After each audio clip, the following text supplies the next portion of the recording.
それではセッション2を始めます。セッション2は実践の最前線。Welcome back. We will now begin session 2, forefront of the practice 2, focusing mostly activities by young people for the restoration of the eelgrass bed. I now turn over to Ms. Junko Minato, Waterfront Vitalization and Environment Research Foundation, the moderator for this session. And I invite the students of the Nishi-Tottori Elementary School, Hannan City, to come on the stage for the first presentation.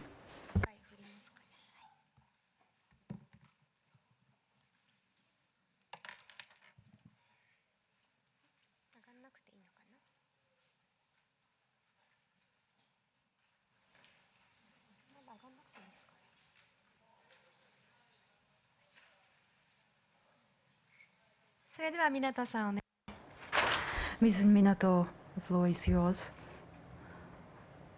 Good afternoon, everyone.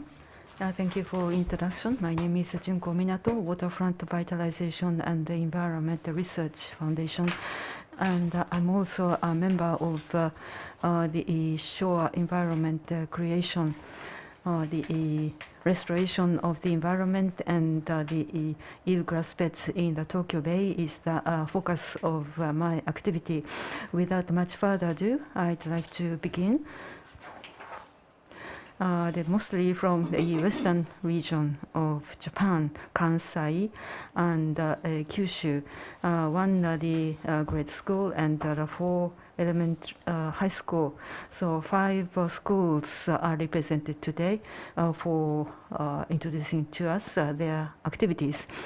Now, Nishi-Tottori Elementary School of Hannan City, 6th graders have come here for their presentation.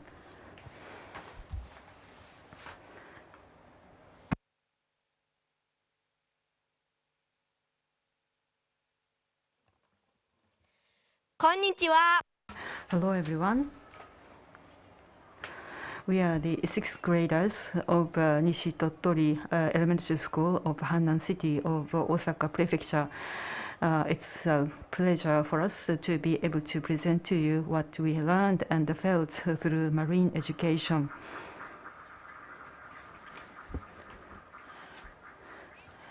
I begin with a short introduction of our school, Nishi-Tottori Elementary School. Nishi-Tottori Elementary School was founded in 1876. We mark 149th year this year. We are located close to the sea. We have a good view of the sea from the 3rd floor and the rooftop of the school building. And the sea is on the western side of the school building. You can enjoy the beautiful sunset. Because we also have a marine education program.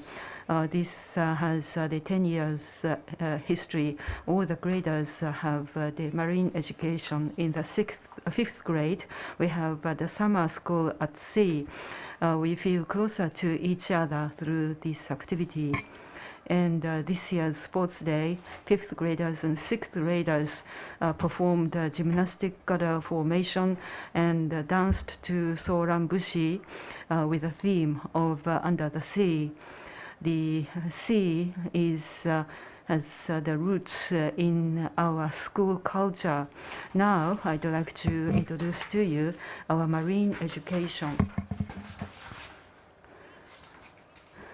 Let me introduce to you eelgrass. Eelgrass is essential in our marine education.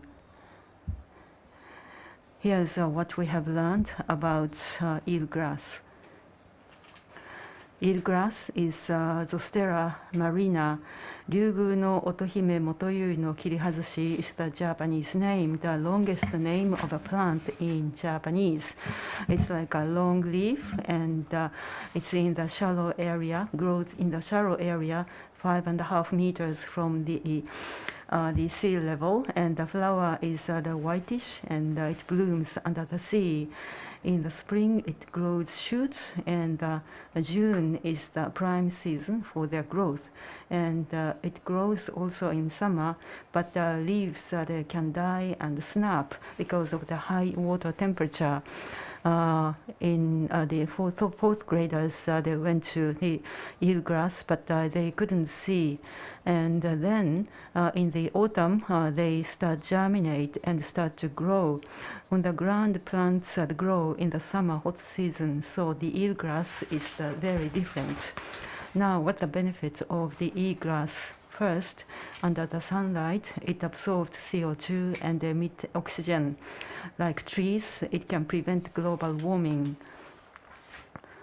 In the area where eelgrass grows, small organisms and the live babies can hide themselves. So it provides a good place for organisms to live in. And also it absorbs nutrients and nitrates in excess amount, so it can prevent the high red tide of the sea.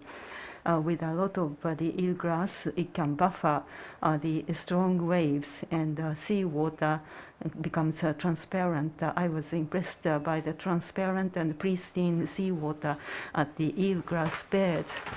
So in the eelgrass bed, the environment is friendly for the living organisms, and it can prevent global warming. It provides benefits to the sea and to the earth as well.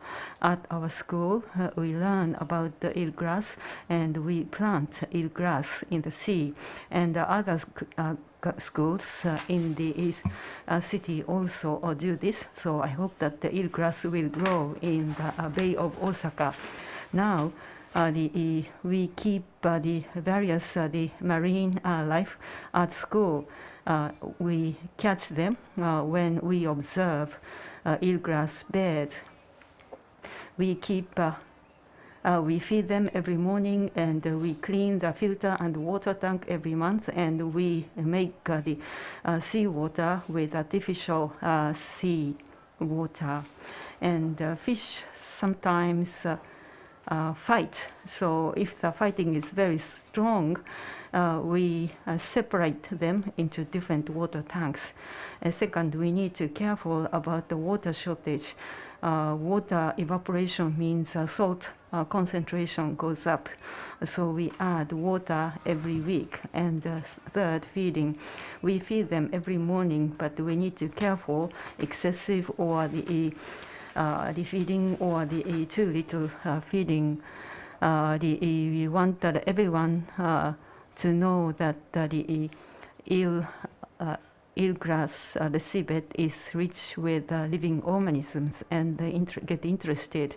Now, many people are interested in looking at our sea marine life that we keep, and we very familiar, we get more familiarized with sea life and care about them. And our teachers often come to us to watch our sea life. And these are the what we keep. What is this? This is a large-scale blackfish. This is very territorial, and it attacks sometimes other marine life, but it hides itself quickly when humans pass in front of them. Then what is it? This is a swimming crab. It is not scared of anything. And on the right, so it has a unique shape of the legs. They made it easy to swim very freely. And this is a mottled spine fish. This is very mild, and it goes very well with other fish. It has poisonous thorns on the fin, and it has a very beautiful blue eye. And it comes from the south. We didn't have this in the Osaka Bay, and it grazes on the seaweed, so it causes a problem for the fishermen. And they say that this is one impact of global warming. And hermit crabs, pufferfish, and leatherfish are the animals that we keep. We learn the variety of the fish in the eelgrass bed. This concludes our slide presentation. Now we have a drama. You see characters of the textbook of our marine education.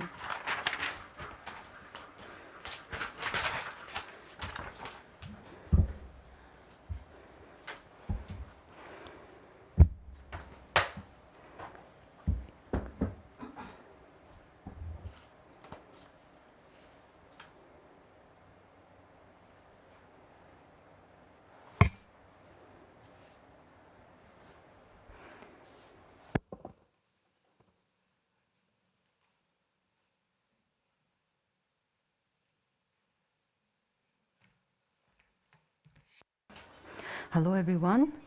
We are characters of Hannan city of Osaka Prefecture.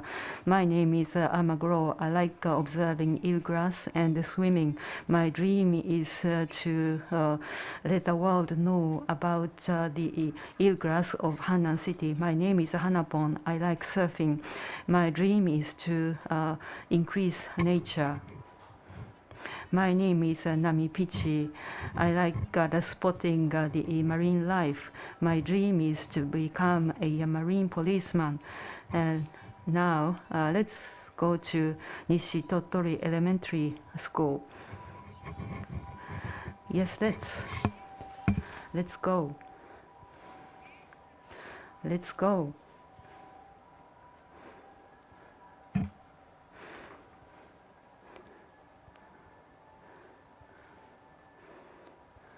Hello.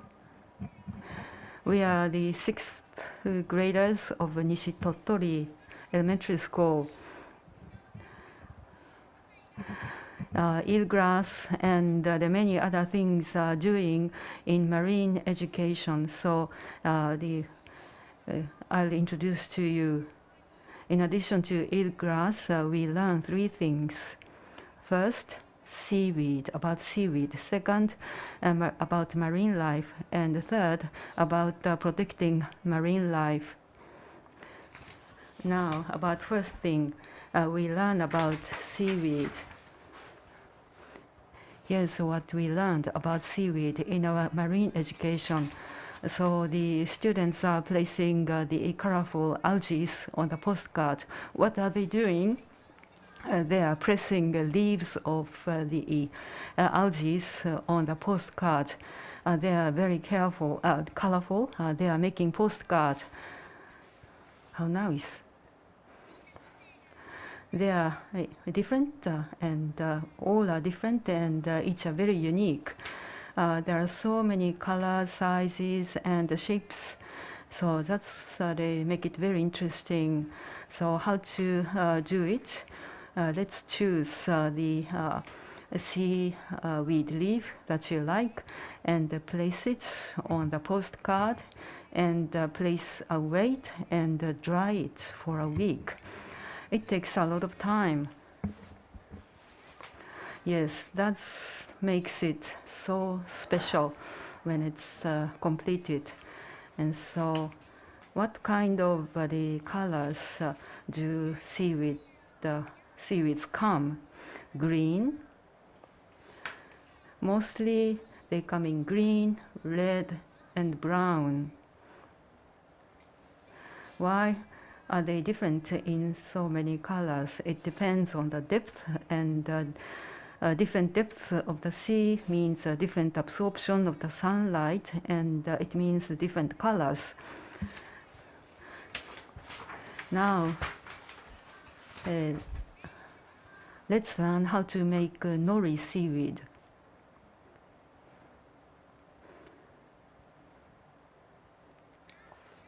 There are so many different shapes of nori. What is nori making? You make a sheet of nori by yourself.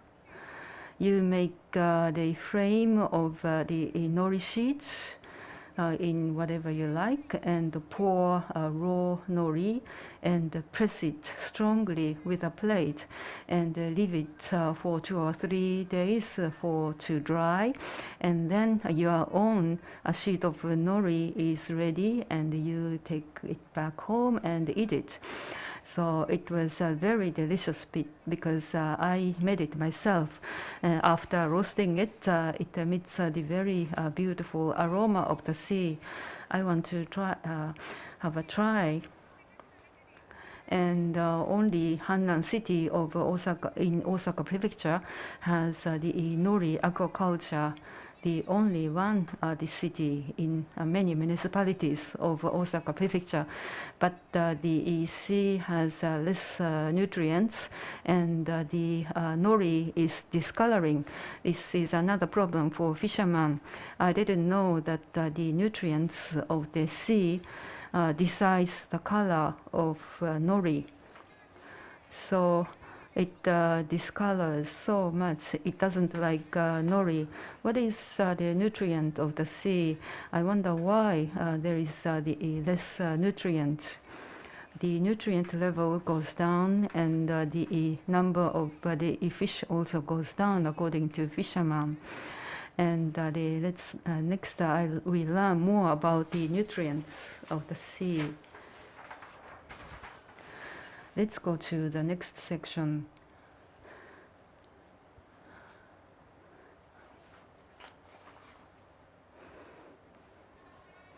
What are they doing?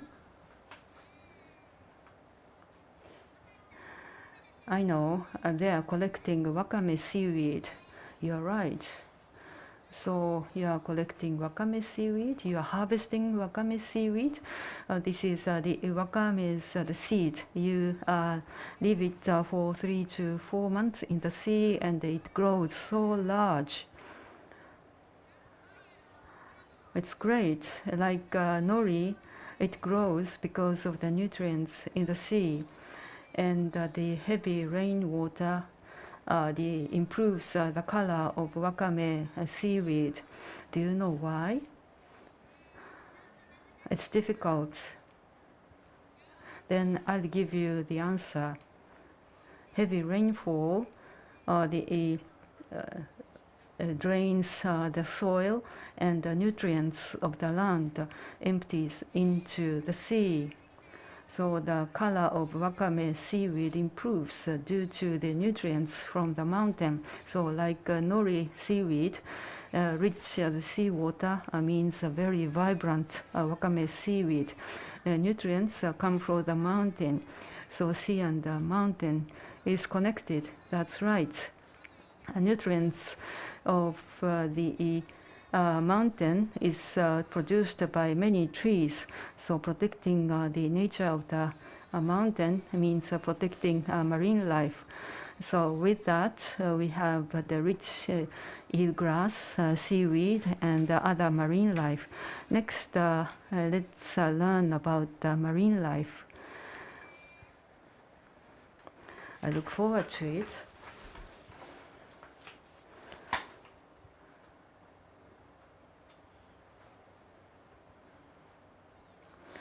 Sea has many marine lives, one of which is this sea firefly.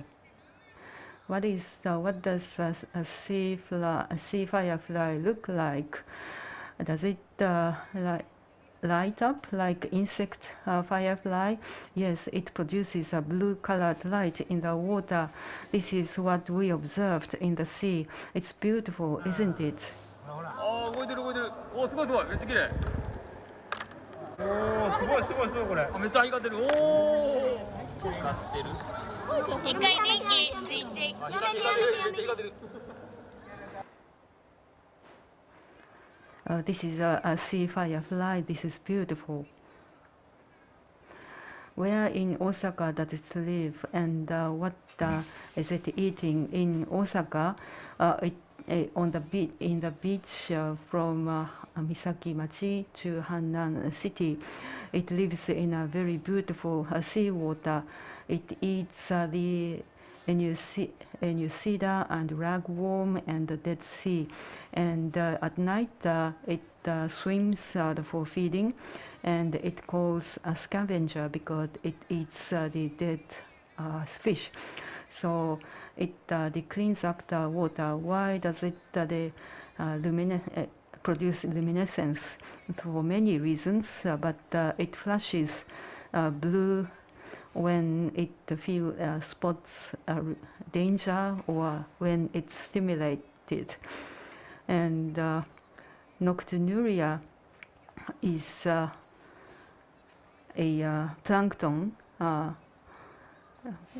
so there is an outbreak of nocturnuria when sea becomes too nutritious. I thought that the sea nutrients should be richer, but excessive nutrients is also a problem. So in order to protect the eelgrass bed, we need to learn more about the nutrients of the sea. So next you will see what we are doing in order to protect marine life.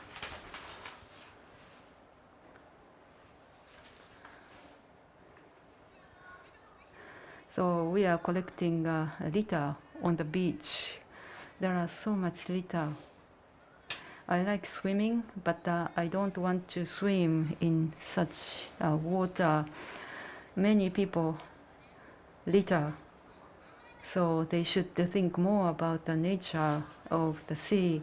I thought that way, but the garbage on the sea doesn't mean that the people simply litter on the beach. What does it mean?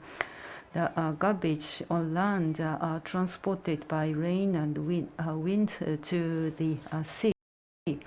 I didn't know that. So the garbage on land will eventually end up in the water. So what kind of garbage can we find at sea? So let's go. Again, there's so much garbage. That's right. So that child has a plastic, and there are cans as well. So they found a lot of garbage on the sea during the beautification cleanup activity, so they decided to collect them. My younger sister said that they saw many garbage when she collected the seashell on the beach during the beachcombing. This is what we ended up having. There's a lot of the empty cans and the plastic. Why? Empty cans and the plastic, they are not decomposed easily, so they remain in the nature for a long period of time. Particularly, plastic is decomposed into smaller particles or microplastic under the sunlight. And microplastic is eaten by marine life. Marine life can die because of it. Oh, I feel sorry for marine life. I want to become a marine police officer, so this is a very serious problem.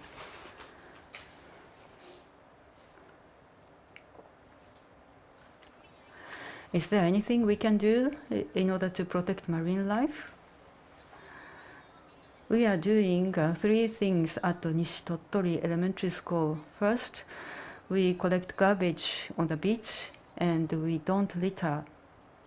All the garbage on land will end up in the sea because of the rain and the wind. So we must not litter on the sea, and we must not litter anywhere on land. And second, we want everyone to feel familiar to the sea. That's why we keep marine life at school, and we carry out the various sea-related activities. Third, we will make many people know about what we learn. We tell what we learn to people in the community and the family members. We had presentations at the national Eelgrass Summit and G20 spousal programs, so that the people from around the world and from under Japan would know us, would know what we do, and we hope that everyone will be stimulated and will become motivated to protect the marine life. So since our children, Nishitotori Elementary School is working so hard, we should also do in order to protect marine life. Yes, let's think together. I will also work so that the people in the world know more about eelgrass. Thank you so much for telling us today so much things. Good. Come again. Yes, I want to learn more about the sea from you next time. Bye.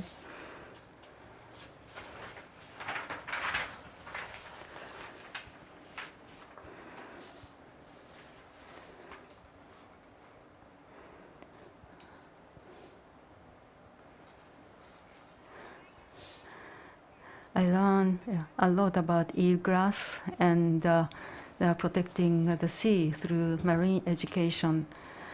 The garbage in the sea would mean that the living thing, life on at sea, mountain, and river will have problems. So we should have our own shopping bags and a water bottle, and we should do whatever we can do in order to reduce the use of disposable plastics.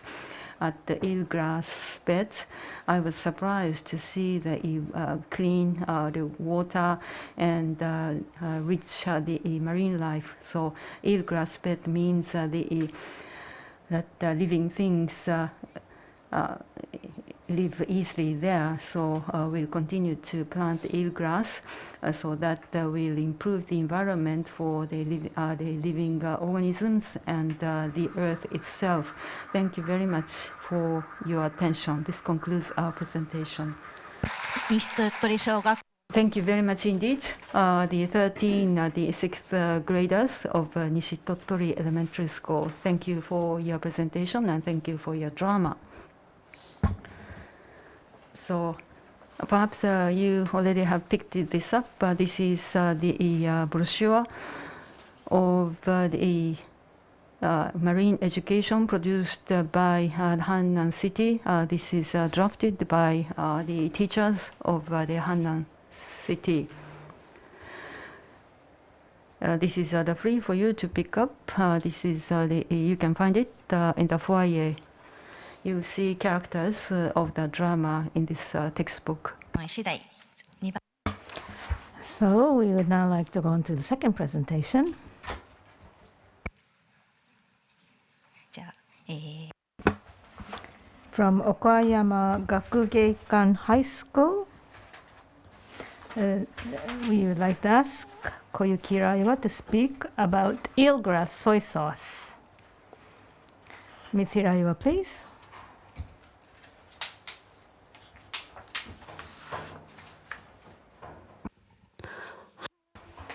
My name is Koyuki Hiraiwa from Okayama Gakugeikan High School. Thank you for the opportunity to make this presentation today. This time, I'll present my research called Eelgrass Soy Sauce, from once overlooked seaweed to essential ingredient. First of all, how much do you know about eelgrass? Of course, most of you know about it because people studying or interested in eelgrass get together for today's conference. However, when I did the eelgrass awareness survey on Twitter, 61% of people didn't know anything, and only 10% learned about its ecology and role. This is the basic information about eelgrass, but since many of presentators have already talked about it, so I will skip this slide and go to next. I belong to a medical science course in my high school. That course has cooperated with fishermen in Hinase Town, Bizen City in Okayama, to restore eelgrass since 2017. Hinase is famous for eelgrass restoration because it started as the first test site in 1985. About 40 years later, the restoration efforts are still in progress. Focus on my school's restoration activities. We have 4 main processes yearly. The first step is collecting seeds in June. The second step is sorting and sowing seeds in October. The third step is creating seedling pots in November. And the last, first step is planting seedling pots in February. Since my childhood, I've been interested in the sea protection activities. For example, I went to Indonesia to planting mangrove tree, and in the last summer, I went to Mexico to do some sargassum research out there.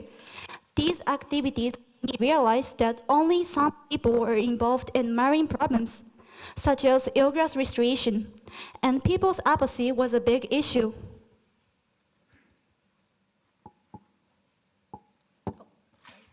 I love to eat and believe in no food, no life. So I combined this idea and think I want to make the popular Japanese seasoning soy sauce by using eelgrass and let many people know about eelgrass to get more people involved. That's the reason why I started this research.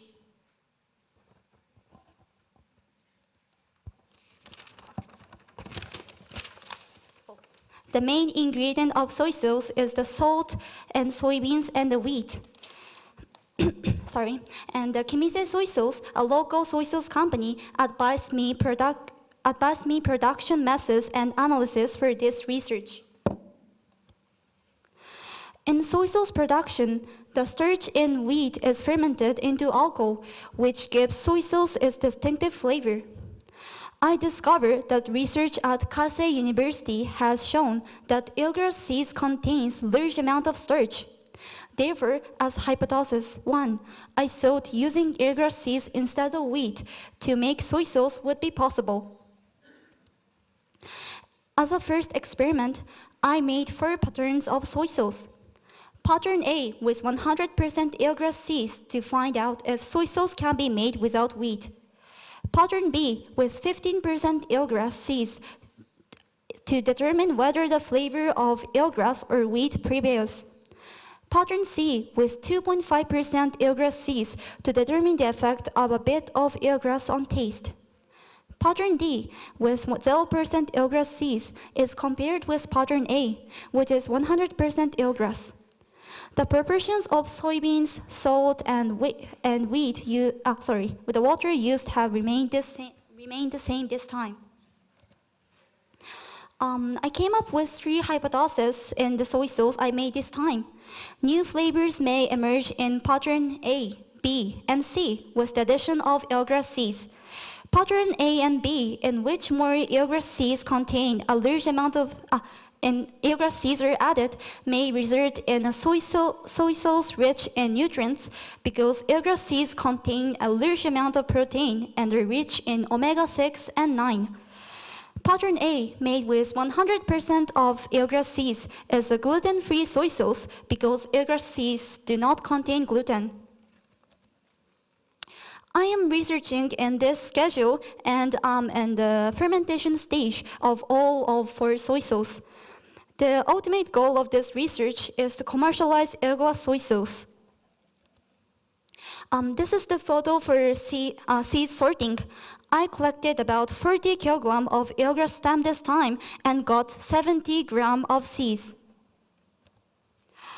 This is how I made soy sauce.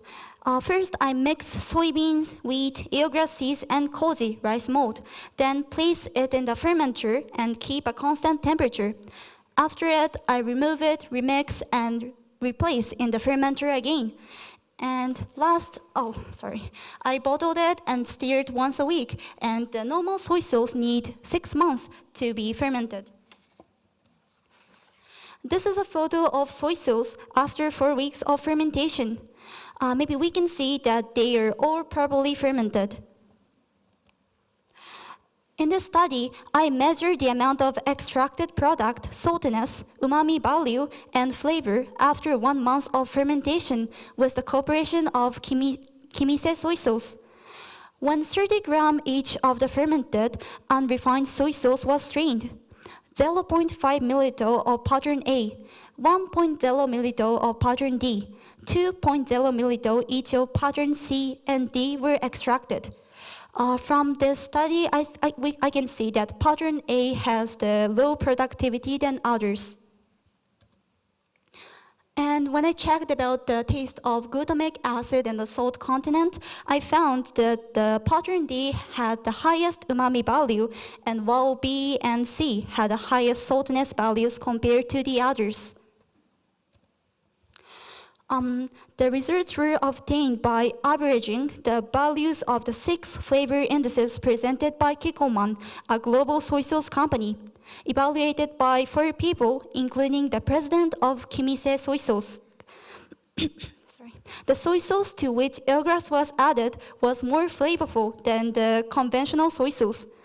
It was also found that the flavor became stronger as the amount of eelgrass seeds increased.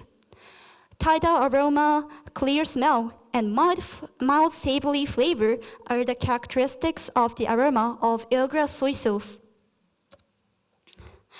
To summarize the conclusion of this study, it was found that all of the pattern A, B, and C were fermented and turned into soy sauce. The issue is the A consider efficient collection methods due to a low productivity, and for B and C have a strong salty taste, so I think I need to add more eelgrass sugar to mellow the flavor. Throughout the second collection, the 40-gram seeds were collected.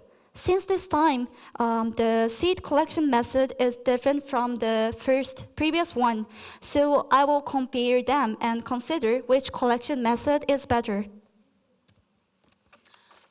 For future research, 5 main plans are listed below. 1. I will experiment with heat extraction to see if sugar can be extracted from the eelgrass stems and leaves. 2. To speed up soy sauce fermentation, I experimented with different amounts of koji and temperature. 3. Since eelgrass extracts contain beauty ingredients and are used in lotions and other products, I will investigate whether they also have that effect when eaten. 4. I found an article about eelgrass being touted as a superfood overseas, so I looked into sorting and cooking methods from them. And 5, I'll search what is the ecological impact of collecting eelgrass. I will also engage in various activities for product development concurrently with my research. I have obtained the Food Hygiene Manager certification required for selling soy sauce, and to promote eelgrass to unfamiliar people by participating in the National Eelgrass Summit and many contests. In the beginning, I told you that more than 60% of people said that they had never heard of eelgrass, but through my activities, I hope to increase the number of people who know about eelgrass ecology and its role in their lives to more than 60%. I would like to thank the many people who cooperated with my research. References are listed below. To let everyone know about eelgrass, I will make it happen. Thank you for listening. 平岩さん、ご発表ありがとう。 Thank you very much for your presentation, Ms. Hiraiwa. The research is wonderful, and your pronunciation is wonderful too. I was very surprised. And you were asking questions in English yesterday, and so I would like you to teach me English. Now, I hope that there will be more people who know about eelgrass through your research. There are probably a lot of questions for you, but we will take them all in the end. So let's now go on to the next presentation. 次のご発 Next speaker is the representative of Joto High School of the Fukuoka Institute of Technology. Taiga Shindo-san is going to present this talk. title is that eelgrass transplantation in Hakata Bay with the original method, protecting the ocean environment by doing what we can do. Please. 新藤大我です。 I'm in the third year high school student, but I can speak English well, so today I talk in Japanese. というわけで、すみません、日本語なんですけども、失礼します。 Now going to English. Thank you for introduction. I am third year of the Johto High School of Fukuoka Institute of Technology. I'm Shindo. Very nice to see you all, and I'd like to do my talk from now on. We, the Johto High School, are doing activities related to eelgrass and environmental problems in Hakata Bay. These activities are done in cooperation with the local primary school children and people in Fukuoka City and the Fishery Corp and the Fukuoka Bay. Next, I would like to introduce two activities, in particular focusing on three activities related to eelgrass. Activities are done at the Waziro tidal flatland Shikanoshima no Konoshima Island, which are closely situated to our school. Firstly, I'd like to talk about the eelgrass transplantation using the Hakata Bay method. This is done in the Shikanoshima Island with the red circle. With the Hakata Bay method, with the eelgrass transplantation, as you see here, we collected the eelgrass from the natural community using this transplantable shoot. In this activity, we have collected, as you see here, the eelgrass from a natural community in the southern part of Shikanoshima and created transplantable shoot, and they are planted in a set-aside transplantation site. This is immediately after the transplantation. This is how the eelgrass look. Immediately afterwards, this is as long as 80 centimeters, which is long, so it could be drifted due to the waves around water pressure. So this time we cut it short to 20 centimeters to use them as a transplantable shoot. The method to make this, the ones they are cut short using the wooden chopsticks, we tie them using the strip to fix it. This way, using the hemp string and using the bamboo chopsticks. This is what we call the Hakata Bay method. Next, with the Hakata Bay method, I'd like to introduce to you the merits, advantages. With the Hakata Bay method, the materials for transplantation are the bamboo chopsticks and hemp string and eelgrass, so cost is low. And both the chopsticks and the hemp strings are biodegradable and environmentally friendly. And for the creation of shoot, we tie the eelgrass to chopsticks so that it's not difficult. It doesn't include knotting, so it can be done in a short amount of time, so that they do not get dry and they do not get damaged.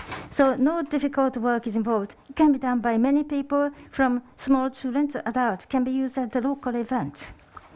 Next, as to the method of transplantation. So the transplantable shoots are planted on the land with a 20 centimeter interval.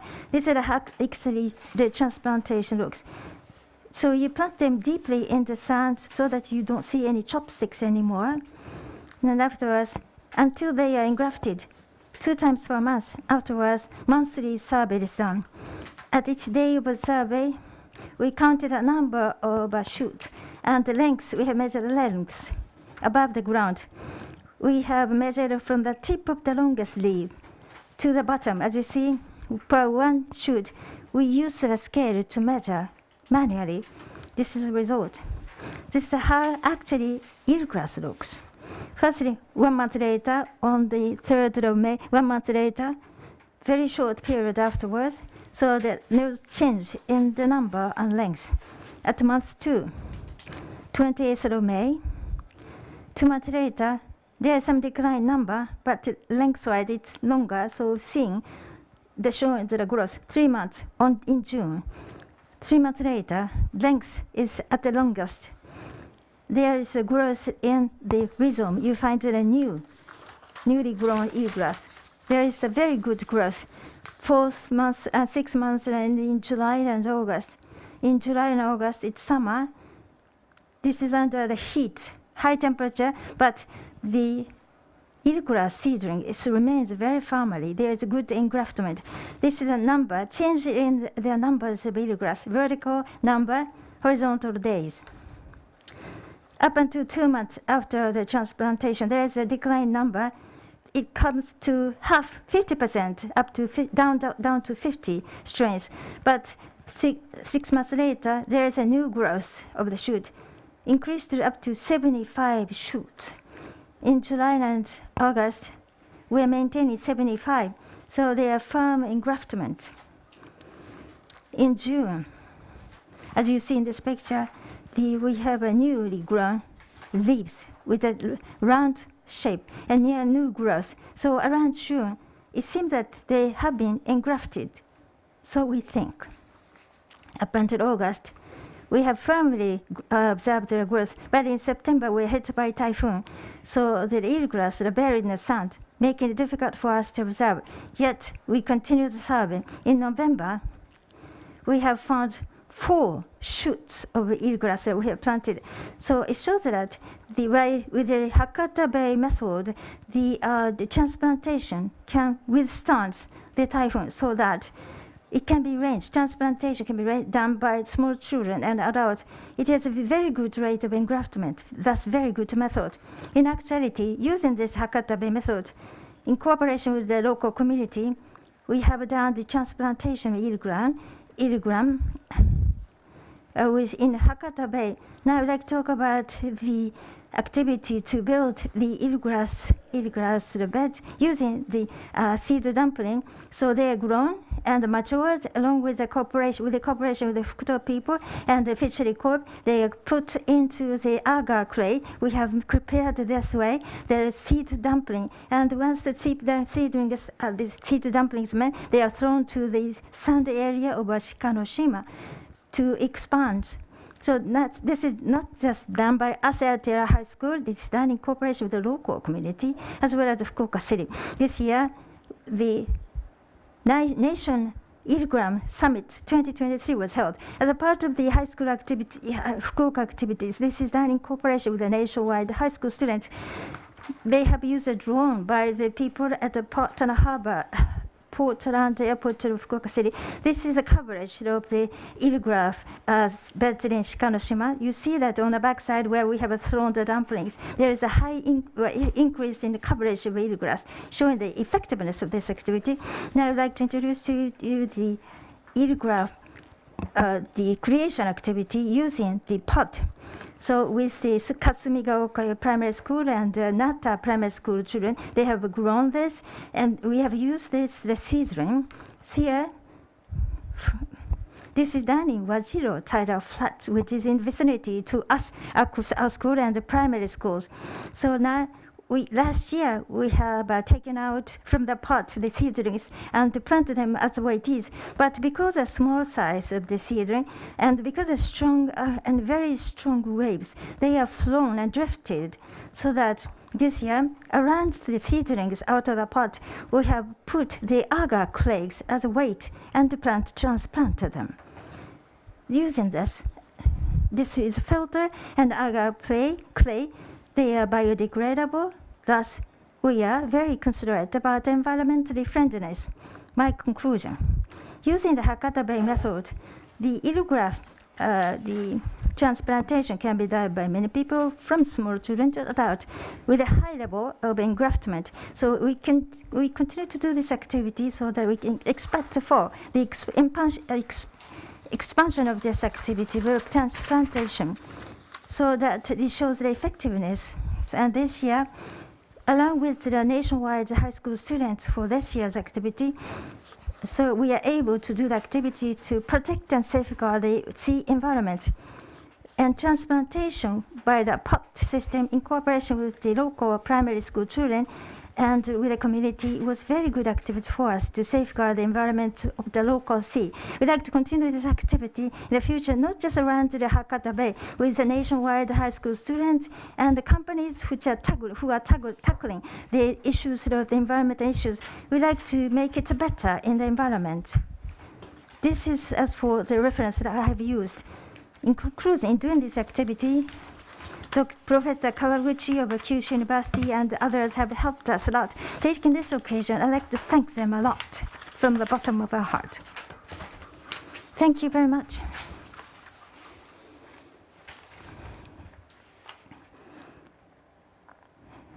Representing Johto High School of Fukuoka Institute of Technology Science Club, Shindo-san has made a presentation. There are 3 kinds of activities with your method. I hope it is very instrumental to you. I hope we like to expand this approach of Hakata Bay method.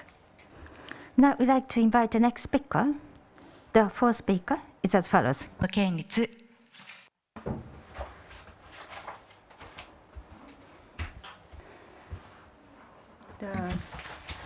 Eito Takamine and Saito Yomoto, second years of forestry course of Kumamoto Prefectural Ashikita High School, make the next presentation.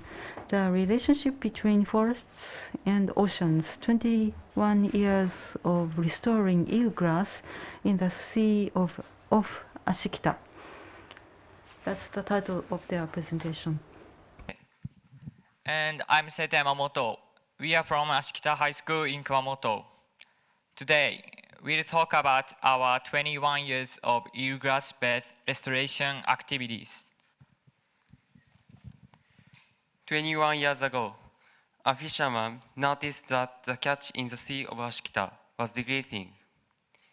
He then asked us to revive the eelgrass bed, which were a good place for young fish to grow. So we began restoration activities in 2003. In the beginning, the area of the eelgrass bed was only 0.25 ha. It is said that until 14 years ago, there were vast eelgrass beds of 13 ha. Thanks to our efforts, since 2003, the size of the eelgrass bed increased 13-fold by June 2020. However, the 2020 rain disaster caused massive damage to the eelgrass bed of Ashikita.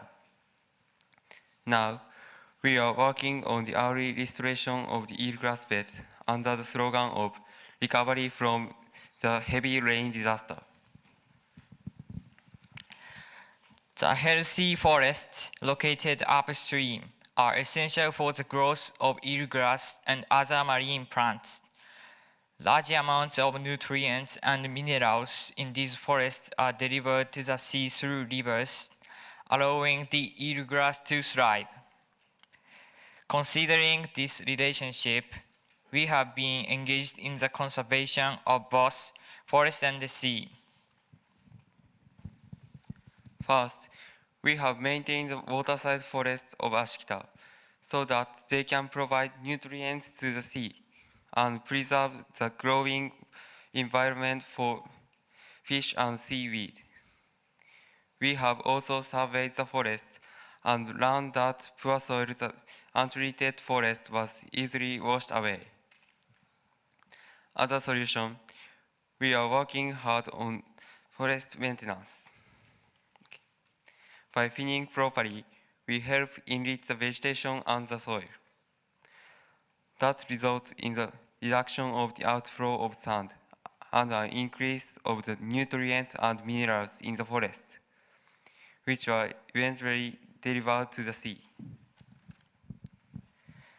Next, after trial and error, we succeeded in creating our original eelgrass seed dispersal method.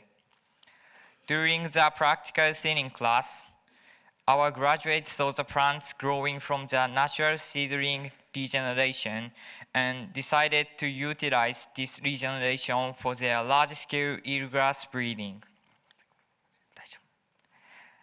Under this method, we made bundles of 20 flowering shoots fasten them to a rope at 2-meter intervals, tie the ends of the rope to bamboo poles, and sunk the bundles into the sea. When ripening, the seeds are spread by the waves. This method makes it possible to distribute more than 50,000 seeds with a 50-meter long rope in a successful expansion of the eelgrass beds in the sea. However, there are some areas where the eelgrass didn't grow. It was where sludge was deposited. In these areas, sludge particles were spread by the waves and blocked incoming light, which caused the poor growth of eelgrass.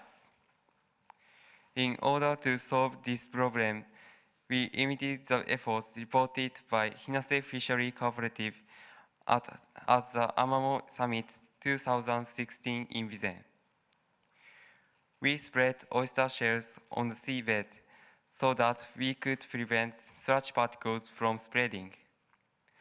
Not only did this work, but the shells also helped eelgrass take root. First, we spread the shells provided by the Ashita Fishery Cooperative from December to February, when eelgrass nutritional growth is in full swing. Then, we collected seedlings from natural eelgrass beds and planted them at a depth of 10 to 15 centimeters with a trowel. As a result of our controls observation, we confirmed the efficacy of oyster shells. In addition to the seed dispersal method, we also created a transplantation method.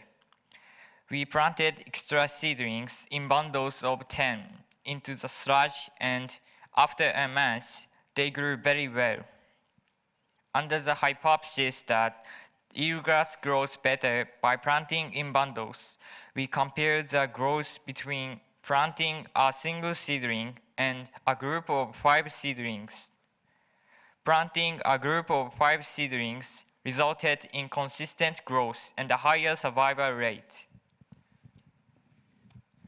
While our activities were going well, a torrential rain disaster occurred in Kumamoto on July 4, 2020. Ashita town suffered landslides and damage. A lot of earth, sand, and driftwood washed into Ashita Bay. Our experimental area and eelgrass bed was severely damaged. A month before the disaster, eelgrass bed covered an area of 7.5 ha, but after the disaster, 5.2 ha were lost, where 20 to 13 centimeters of sediment accumulated and turned into sludge. Afterward, we hypothesized that the new sludge washed in from the mountains contained lots of organic matter which would be useful for eelgrass planting. To prove this hypothesis, we started growing eelgrass in a seeding pot filled with the sludge in aquariums where there were no waves to wash it away. We varied the germination process, light levels, water temperature, and finally succeeded in cultivating about 300 seedlings. To acquire these results, we planted 10 seeds in a pot at a depth of 1.5 centimeters, irradiated the pot with 3,250 lumens of light for 12 hours, and maintained water temperature at 10 degrees Celsius at seed germination. Then, we increased the temperature to 15 to 20 degrees Celsius at the growing season. The controlled experiment showed that 2 months after germination, seedlings of more than 30 centimeters had the higher survival rate. In conclusion, we sold more than 100,000 seeds during June and July with our original method with ropes. We also plant more than 2,000 seedlings from December to March with our transplantation method of planting a group of 5 seedlings together. We improved the areas where eelgrass didn't grow well by spreading oyster shells on the seabed. We continue to cultivate eelgrass in a pot in aquariums and transplant them into the sea. For 21 years, we have been trying to revive the eelgrass beds, passing the baton from senior high schoolers to juniors. Thanks to these efforts, eelgrass beds increased to 7.5 HA. We received positive comments from the fishery cooperative officials, such as we are now able to catch high-quality flounders and crabs. This is an important place for releasing young fish. The 2020 disaster caused major damage to the eelgrass beds in Hakata Bay. It was a huge shock to the community. 21 years ago, we started this activity without knowing anything about eelgrass. However, with research and dedication, we succeeded in gaining a lot of experience and created the cooperation systems. With the slogan, "Recovery from the heavy rain disaster," we will keep doing our best to spread this bright green carpet once again and protect the rich eelgrass bed, the flourishing fishing grounds, and the beautiful Hakata waters. Thank you for listening. 芦北高等学校の Mr. Takamine and Mr. Yamamoto, thank you very much from Ashikita High School. So the third year students of the forestry course are all participating in the Amamo restoration activities. And we have high expectations on the activities. This has been continuing over the last 21 years. Thank you very much. So this will be the final presentation. This is from Kansai University, Hokuyo High School.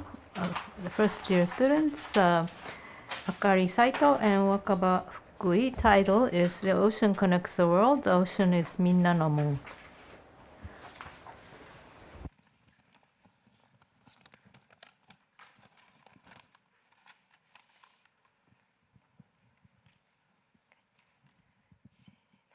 Hello everyone, I'm Akari Saito. I'm Wakaba Fukui. We are from Kansai University, Hokuyo High School. Today, we are going to talk about the program from the ocean takes place in this school. The ocean connects the world. The ocean is MINNANO MON. Are you ready to listen? Let's start!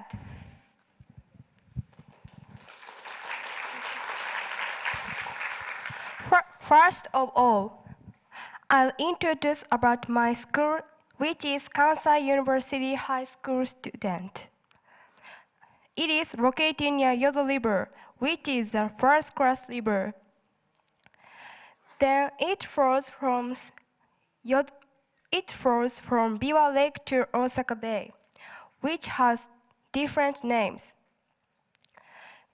It is called Seta River in Shiga. In Kyoto, it is called Uji River and Yodo River in Osaka. By connecting to the Osaka Bay, we conduct the survey of creatures in Osaka Bay, the role of Amamo. The number of people interested in these activities is increasing. We went on a school trip in Okinawa to learn about the ocean. We learned about environmental studies. We faced more amount of waste than we had expected. We collected them unnecessarily. Suddenly, we thought about what can we do to protect the ocean in Osaka.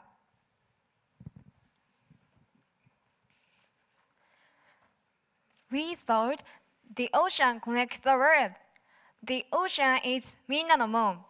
Then we decided to start increasing the number of people to be interested in protecting the ocean,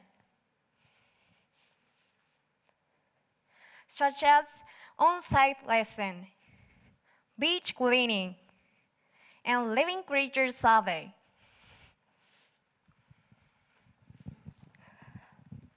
The lesson comprises: first, fish in Osaka Bay; second, what is a mammal; third, connecting the abandoned Osaka Bay to the future.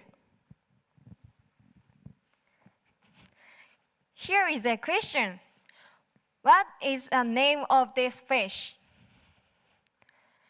The answer is greenling. This is a high-class fish. Boiled fish is delicious. Next, what's this? It's a swimming crab. Boiled crab is also delicious. How about this? It's a mantis shrimp. Boiled, donburi, sushi are delicious. In the past, many fish lived in Osaka Bay. Now, there aren't many fish. Do you know why? One of the reasons is wastewater from the factory. Thrown garbage from the river to the ocean. It's domestic water too. Here is another question. How to reduce domestic wastewater? These are elementary school students' answers. Don't leave the water running. Take care of resources. Use the right amount of detergent. And lastly, reuse. The lesson proceeds to second topic. What's a mammal? Do you know what a mammal is? It grows in shallow waters. It's grass that grow in the ocean. It's not seaweed. A mammal is a member of the lice family. It looks like lice. A place where a lot of mammal grows is called a mammal bed. A lot of living gather there. It is called ocean forest. The role of a mammal is absorbing excess nutrients from the ocean. Therefore, when there is a mammal, creatures living in a mammal beds. What's this? It's a squid egg. Also, moon jellyfish, starfish, blue crab live there. It's a spawning place. Good things happen when living things gather in a mammal beds. Creatures attached to a mammal remove garbage. The ocean becomes sparkling when there is a mammal. If there is no mammal, living things will no longer be able to be living there. A mammal is important to the ocean. So, what should we do from today onwards? These are elementary school student answers. I won't throw away garbage until I die. Save water. I want to grow a mammal. I won't leave any food behind. If I'm full, I'll ask my dad to eat. I want to take good care of Amamo. We carried out beach cleanup activities during our overnight stay events. We did mangrove planting, which made me an opportunity to realize the greatness of nature. Also, it made me want to protect corals because I swam in the sea and understood the importance of corals.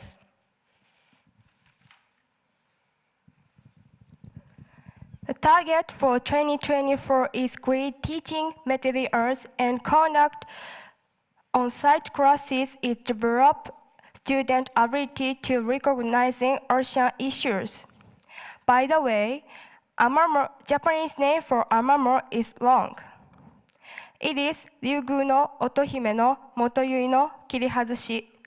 Once again, Ryugu no Otohime no Motoyui no Kirihazushi. The ocean connects the world. The ocean is MINNANO MON. That's all. Thank you for listening. 関西大学 So we heard from Ms. Taito and Ms. Kui of the Kansai University Hokkyo Senior High School, and you are doing the classes for fourth graders in the elementary school in your area. And there's still some time, and we have until 3:30. And so from my side, I would like to ask questions to the schools. And so first, Hannan Nishitotori Elementary School, I'd like to ask a question. You had a play, and what was the difficulty of this play? Can someone bring a microphone?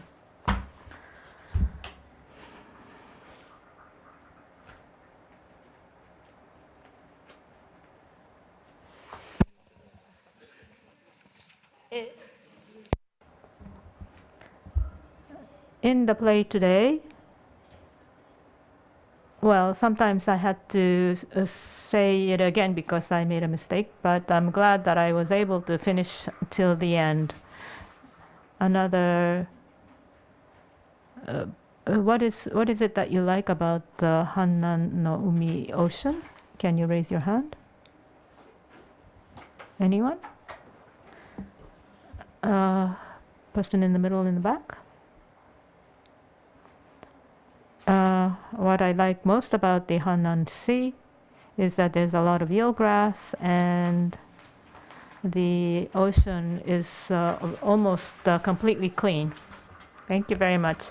So I think a lot of people would like to visit. Thank you very much. Now, I'd like to ask a question to high school children. The same question to each group. You had emphasized the word cooperation. So you, the high school students, your role, and what you like to say to adults as a high school student, your determination. When it comes to your determination, somebody or everybody, please give us your comment as to what you think about the determination.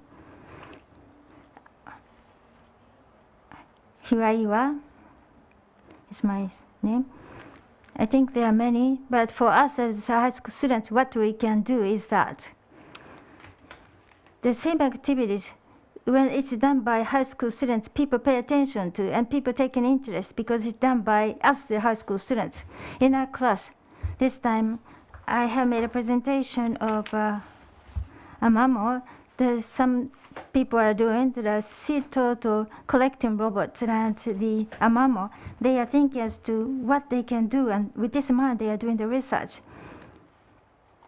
As a high school student, they take an interest in ocean, take actions. This is what we represent at our schools, make a presentation. But typically normal high school students don't take interest, so we have to talk to the people who have no interest.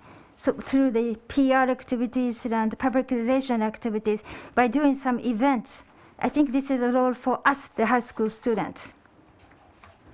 So to adults, I'd like to say, I expected that in my presentation, I said that in my presentation, Amamo is the focus of attention for this gathering. Now 60% of people said they don't know.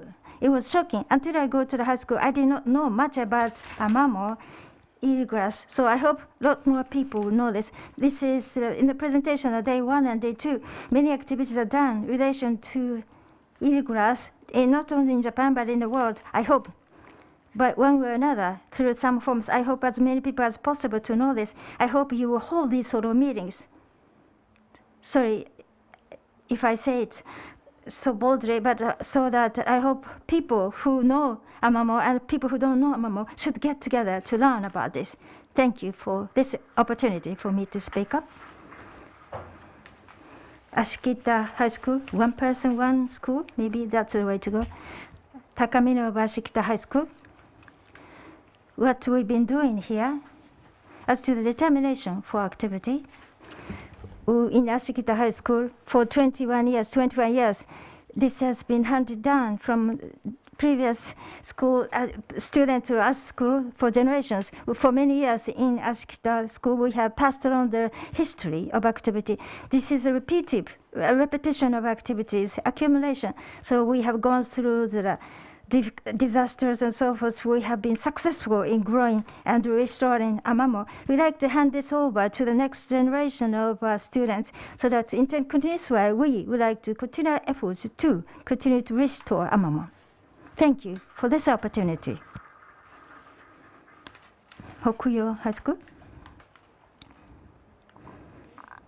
Firstly, for us high school students, what we can do is that about the Eelgrass, we have to know this. We have to widen this information to people.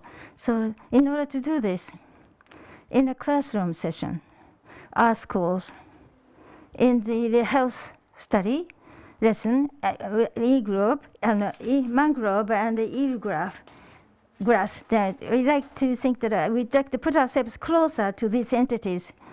So that means that we, the young people, that are high school students, there could be something that we can do as youngsters. We'd like you to know this. So along with the companies and so forth, we'd like to have a cooperation so that we can widen our message, wider and wider on a global scale. Thank you.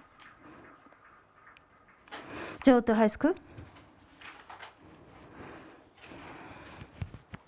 In my case, for us, I might talk about my personal case. I'd like to say to the adult, I don't know whether it meets the spirit, thankfulness for you to hold this meeting and you cooperate with us in activities. We as a high school students, there are lots of activities that we, the high school students, cannot do. We are very thankful to you. This is my word of thankfulness to you, to the adults. Our determination, which I'd like to continue with this spirit in mind, is that to continue the activities so that it not to be ended up with us. We like to pass this on to our younger students.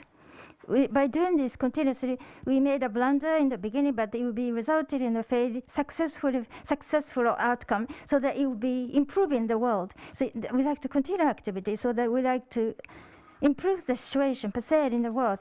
I hope, adults, you get this message. I hope it lingers on your mind. Now we'd like to entertain the questions from the floor. Anybody like to ask a question to them? Please raise your hand. Dr. Hayashi, Professor Hayashi, please.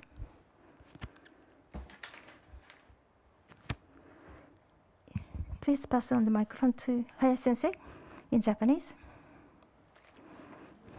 Yes, I have lots of questions. One thing is that about the soy sauce issue.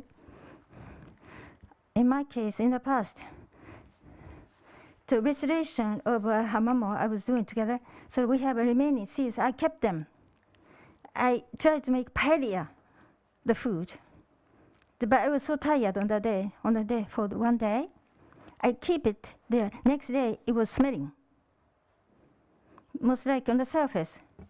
Some microbes attached to it, so that they have been fermented. It's a pity that no paella.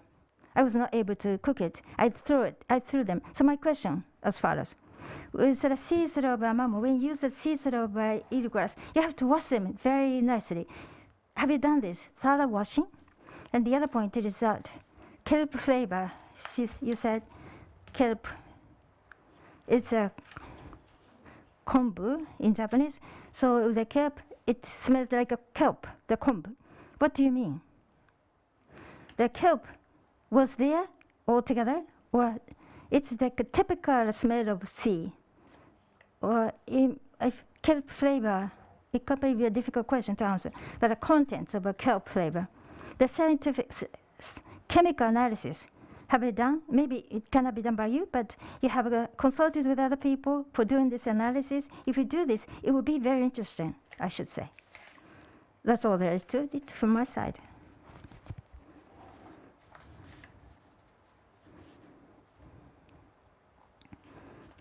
Thank you for your question. It is true that you said that the season of the mamo, as you know, it has a strong smell in it. So that firstly, what I have used, that seeds that I use, it is as of June and July, they are flown, drifted. They have not matured seeds. I pick them, and then manually I have done this. Then this is one that I have used for this analysis. About 40 kilogram worth of oysters picked up. With 3 of us, we spent 1 week, but it was smelling. So it was done. I was doing this at the school. So the other classmates said that it's smelly.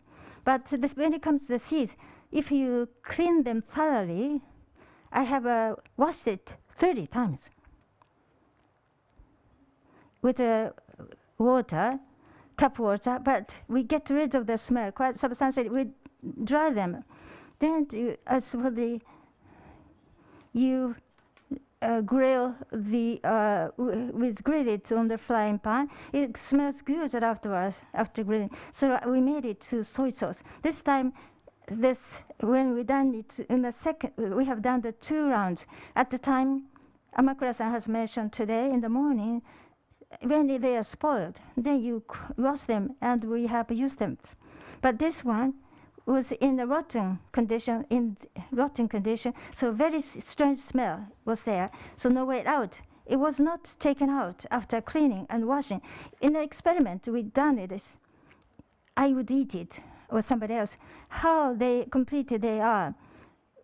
It could be not edible, or it could be edible, but some good effect there, so that will issue this smell, good smell.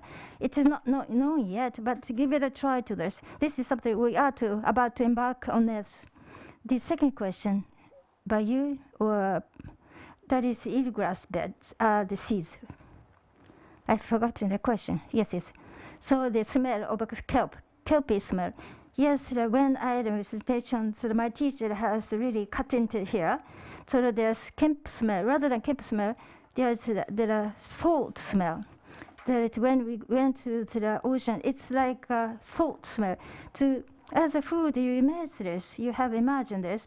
What kind of word do you think it's suitable? It's the kelp, or wakame like. That is the food stuff related to the ocean. So I have picked up this word for this perspective. But in actuality, they are not completed yet. So soy sauce, without using additives, when you make this, it takes 6 months. So at the end of January or February, early February, it will be completed. So in conjunction with the Kimise Shoyu, Okayama soy sauce manufacturer, we're doing this. And also Kimise people will also have tried this, have tasted this. Then once again, we are to make a measurement. And also in the Hakata Summit, somebody told me that we have a taste recognition device. Because not just with the soy sauce, but it can be used for the vegetables. So not just the human tongue, they can put into numericals by this device. It is not available in Okayama, but in Hyogo, Hiroshima, next to Okayama, we can borrow this device. We have looked into this possibility.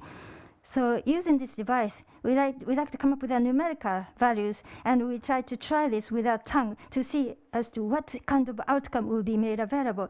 This will be made available at the end of our experiment. We are still in the middle of the course of the experiment. So in the future, we'd like to pursue this. Have I answered your question correctly? Thank you. Thank you very much. Sorry, I'm rather not good at moderating this session. It's a pity, but we'd like to conclude this session too. Thank you. And the Nishitotori primary school children, as well as other high school students, thank you very much for your contribution for this session too. It's amazing presentation they are. I was very amazed and impressed. We'd like to get to know Amon more so that it can be expanded widely. Minato-san and the other people, the presenters, thank you very much for your contribution to this session. Thank you for waiting. Now, we'd like to start the session 3 from now on. During the session 3, which is entitled the Waterfront Practice 3, Science Communication, we look into the restoration and eelgrass beds and the blue carbon ecosystem from perspective of science communication. For this session, our moderator is Mr. Taichi Masu of Dosha University of Harris Institute of Physical and Chemical Research. He's a famous first person. Thank you for allowing me to speak at such an interesting session. I am Taichi Masu, assistant professor at Dosha University. I'm doing research science communication in Japanese TV media, particularly by observing the diffusion of the new scientific word, blue carbon. So today, as my keynote speech, I'd like to present 3 pieces of data to you about blue carbon diffusion among Japanese citizens.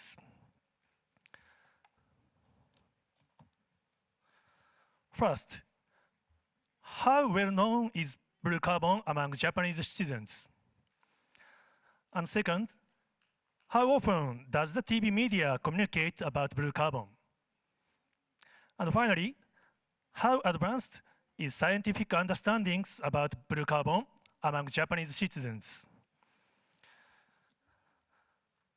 And after this, we'd like to discuss what can we do to communicate blue carbon to general public.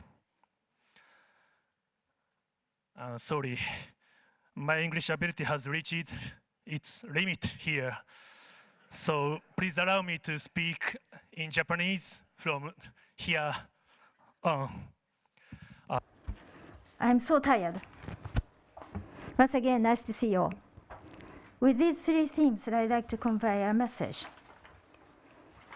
In my research data, I would like to show that about the blue carbon, the citizens' understanding as to how much they know about the blue carbon. This is the data of research. One thing is that with the Japanese population, how much of knowledge of the blue carbon is being prevailing? Do you know the word blue carbon? As to this question, I know the contents, number 1. I don't know the contents, but I have heard of the name, number 2. Number 3, I don't know. The first round was made last year in Kanto district with 1,000 people. Now second round June this year with the Kanto district with the N number 2,000 by way of internet web survey. In May last year. You think whether this is at the low level or high level, I don't know. The contents, 3% of the people know that, the contents, don't know the contents, but have heard of the name, 21.4%. 75.6% said no, don't know.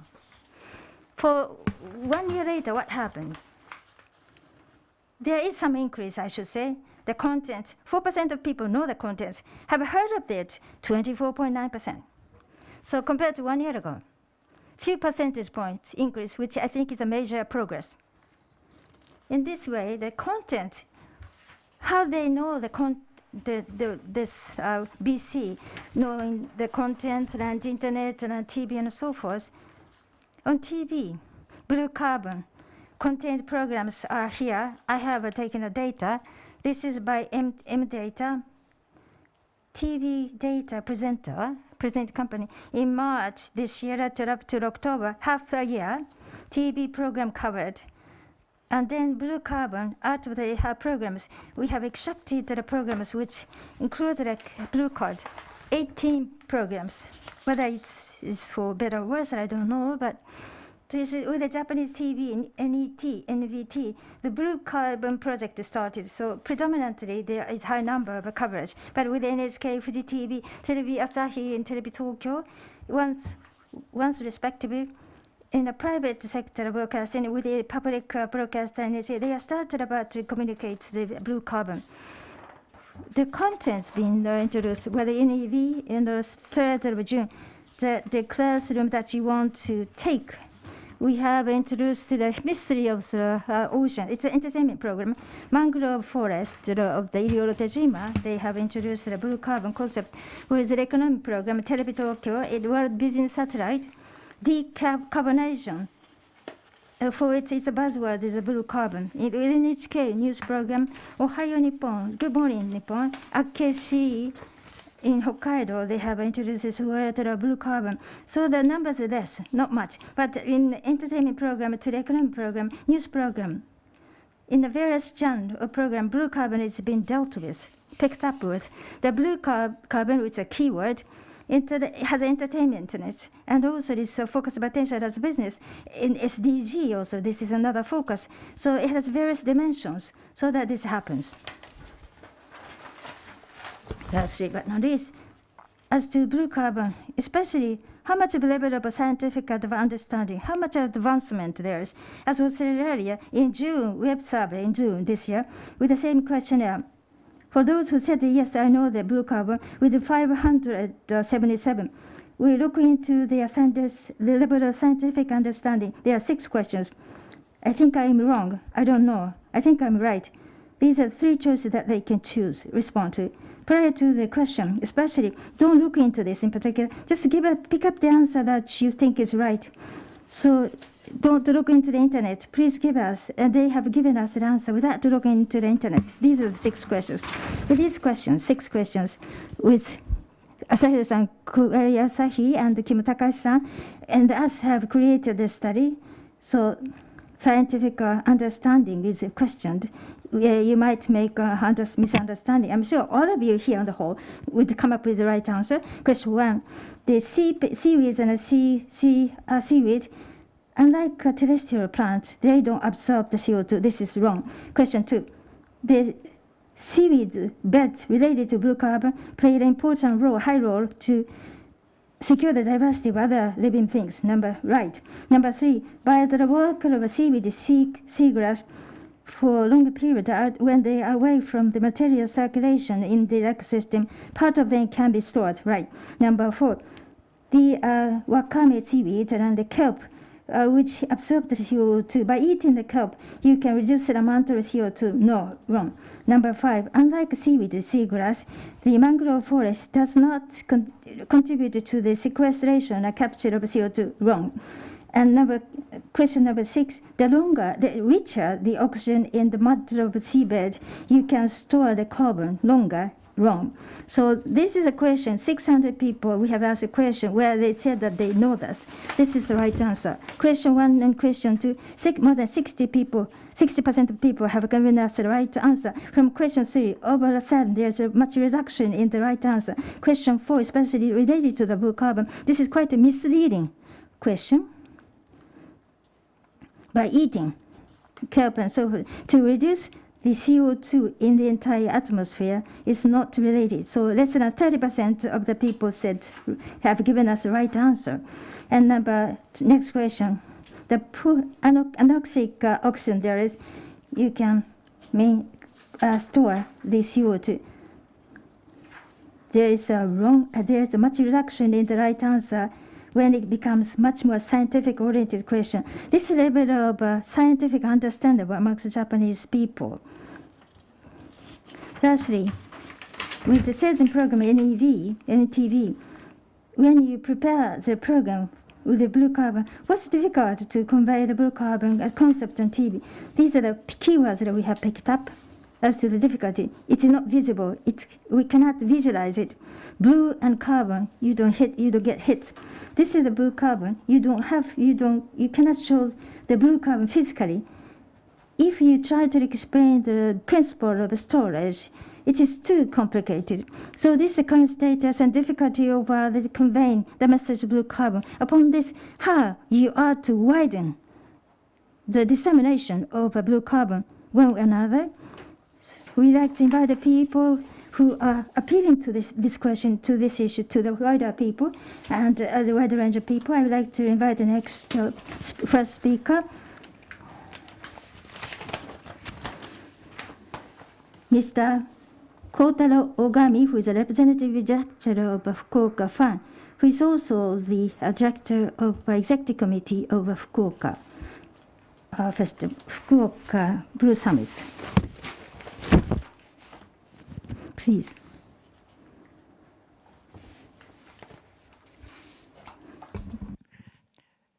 Thank you for inviting me to wonderful workshop today, Mr. Fukawa. It's my pleasure. My name is Kotaro Ogami. I am a diver. I dive in Hakata Bay, located in Fukuoka Prefecture. My philosophy of diving activity is the idea of shizen densho, which is preserved and to pass on nature to next generation. With this idea, I founded an organization 9 years ago to solve social problems from a diverse point of view. Our organization, mainly Fukuoka Fan,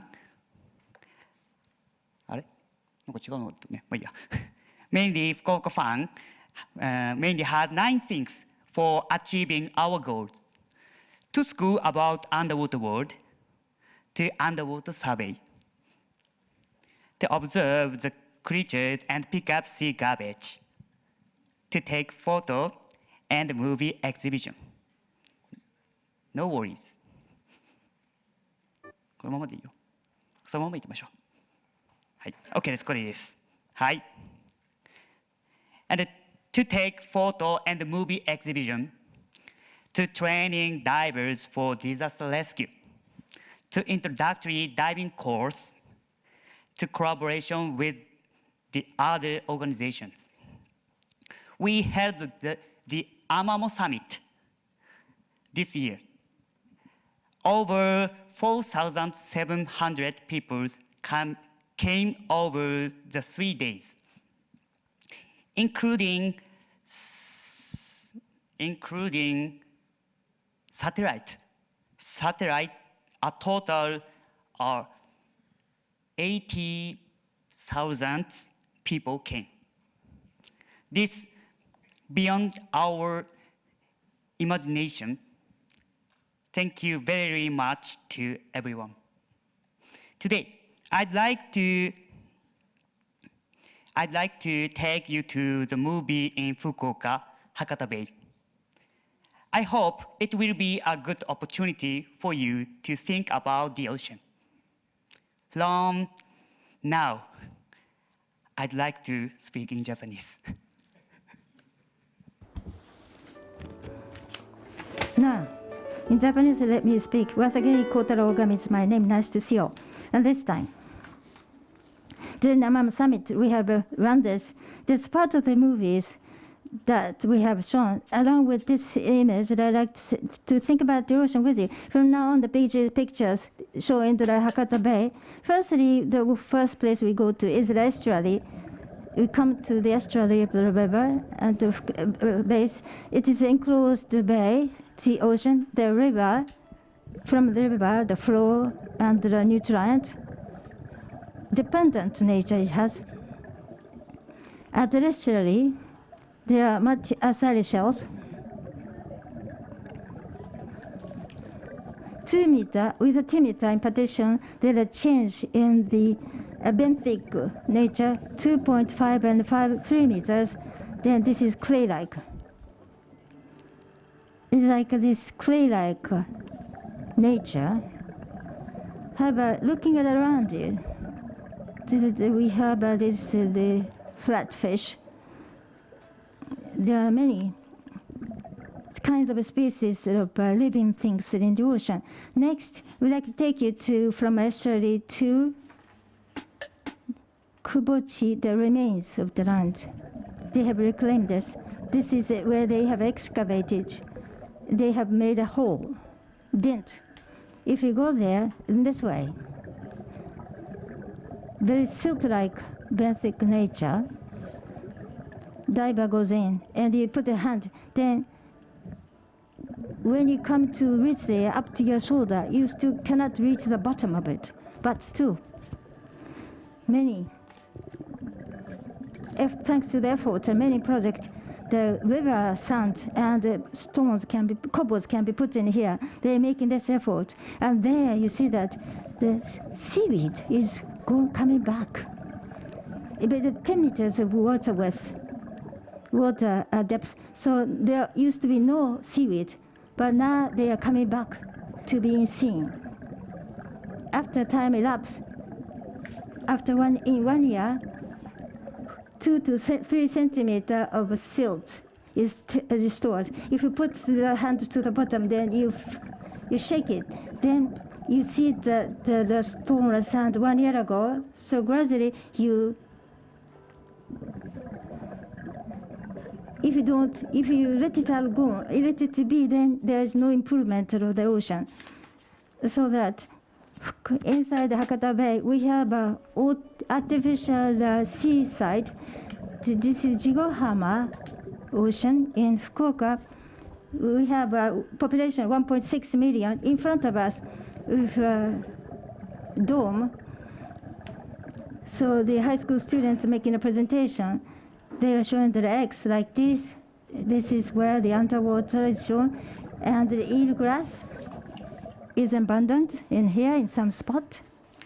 Then you put up your face. Then this is a Fukuoka Tower in front of it. Now on the left side, yes, now you see the Pepe Dome is in presence.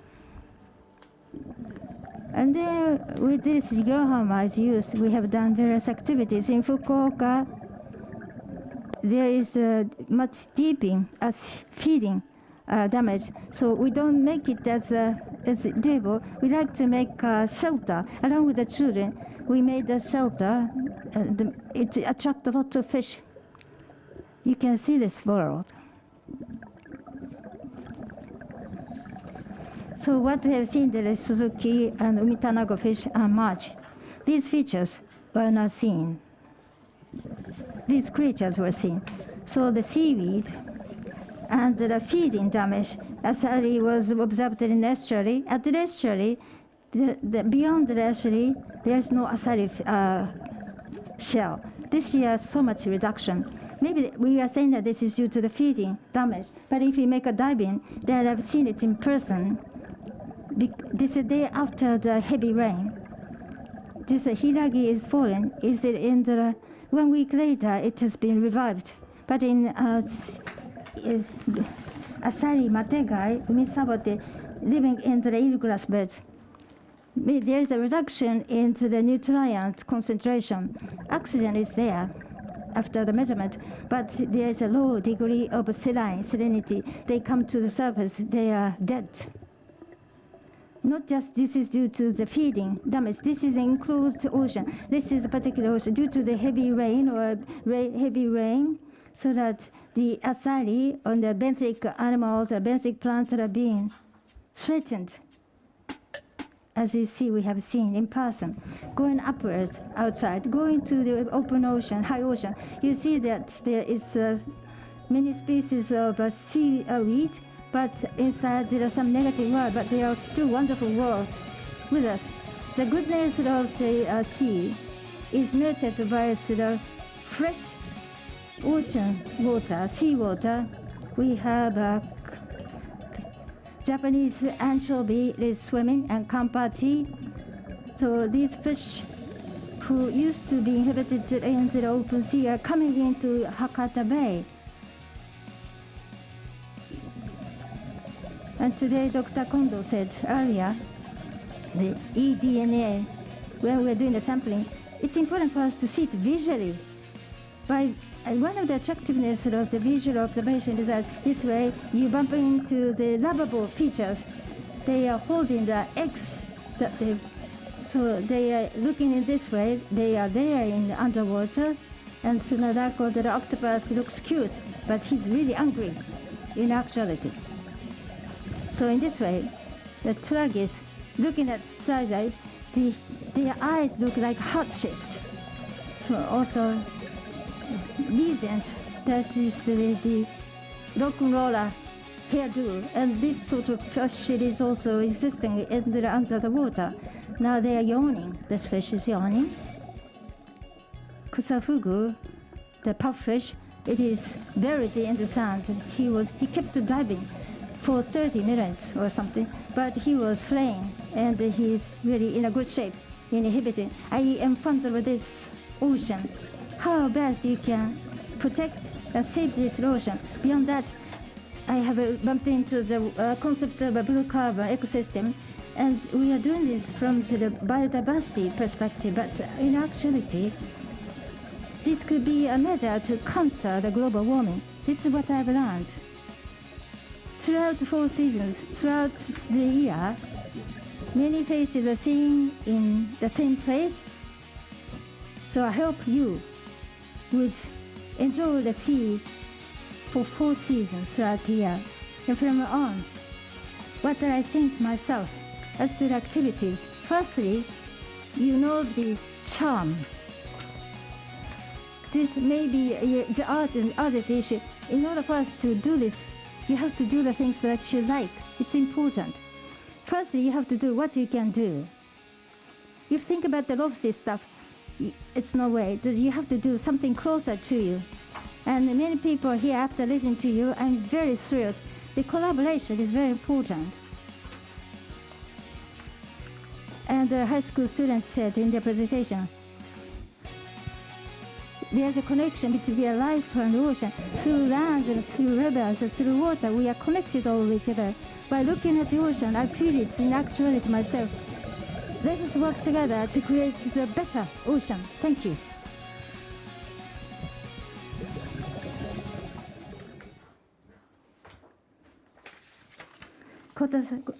Mr. Kotaro Ogami, thank you very much for your presentation. Please extend a big applause to him. Thank you. To visit, to see it, and to convey the image to the people. That's very important. You got this message. Next speaker. 続いては東京 The next speaker is Sayaka Tamura of the Tokyo University of Marine Science and Technology.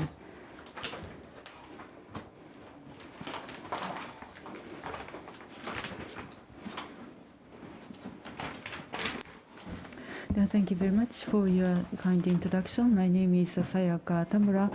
I'm the third grader of I'm in the 3rd grade of Tokyo University of Marine Science and Technology.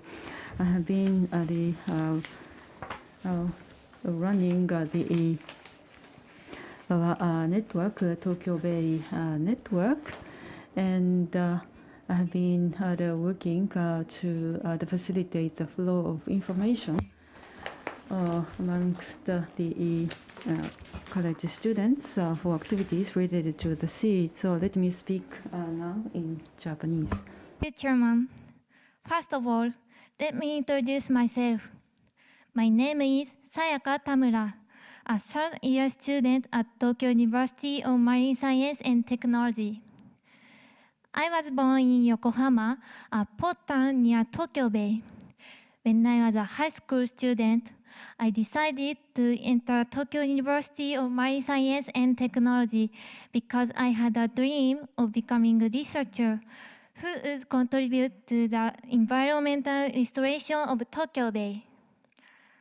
And now, I am studying the fundamentals of oceanography and environmental science at the university. I have been participating in various civic activities related to Tokyo Bay. Among them, I am working as one of the main members of the Tokyo Bay Network, which aims to share information about such civic activities to other students. This group was founded this spring and is run by 4 student main members. The major goal of the Tokyo Bay Network is to encourage young youth interest and participation in activities related to the coastal environment. Today, I would like to talk about my thoughts on, first, what information is needed to encourage young people's participation? And second, how the information should be shared with students. I would like to talk about the Tokyo Bay Network more. The network focuses on sharing the information about activities of environmental research, environmental restoration, and education and volunteer, particularly in Tokyo Bay. This slide shows schematic procedure of our activities. The first step is to gather information on various civic activities regarding Tokyo Bay. Next, we provide the information to our 14 members and 500 followers. Furthermore, if necessary, we will book students' participation with civic organization. In Tokyo Bay, there are a wide variety of civic environmental activities, including hands-on activities of seaweed growing and harvesting, educational activities about marine life and environment of Tokyo Bay, restoration of seagrass habitats, and environmental research activities. By participation in and experiencing these activities, students will become interested in Tokyo Bay, and they will have more opportunities to participate in other events and activities through the Tokyo Bay Network.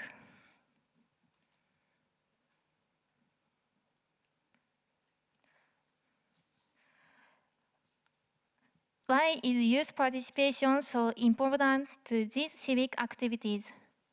This is because the participation of young people is essential for sustainability of civic organizations and their activities to future generations. Currently, very few young people are participating in the various environmental civic organizations related to Tokyo Bay. On the other hand, the activities and knowledge owned by the civic organizations are accumulating and evolving over the year, and this should be carried on in the future. In course of our ongoing activities, I have noticed that some specific information is needed for students who consider participation in civic activities. The most frequently asked questions are, what time do we finish? What should I bring? And where is the local meeting point? These questions may sound very basic and simple, but these basic information are omitted often because skilled veteran members can understand the activities without it. Please imagine the difficulty for a young beginner to participate in unfamiliar field activities conducted by skilled veteran members. I think that it is important to share the detailed information that can be understood by outsiders who want to participate in. And I believe that the Tokyo Bay Network, can play significant roles in sustainability and connectivity of civic activities related to Tokyo Bay as an excellent venue for the exchange and provision of useful information. We can provide such information without the burden of having civic organizations disclose it, because main members are familiar with these activities. Here, I show some of the benefits for students who participate in the activities. First, students can gain experiences that they can't have on their own. For example, they can experience biological surveys using various large fishing and research gears like a toll net that require administrative permission. Second, students will have access to the knowledge and experience of skilled persons in the field. Third, students can interact with new communities, including more marine workers and researchers, civic organizations, other students of outside of their field of expertise.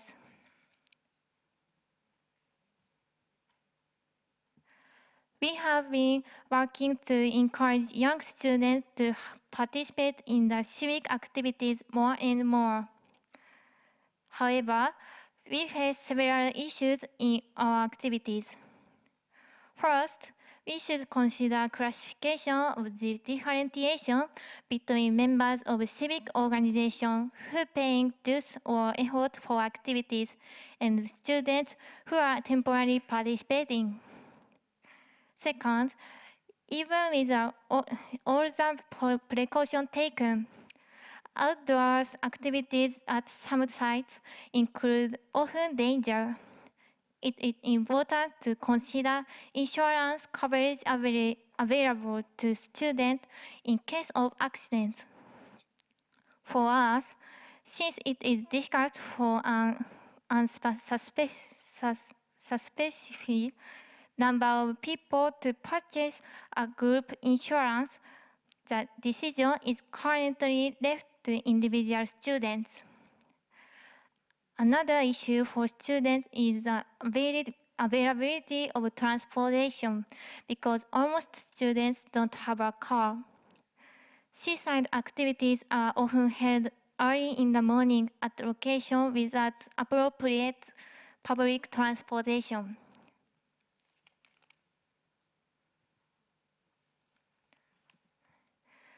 In summary, participation of students in seaside environmental activity is beneficial for both civic organizations and students.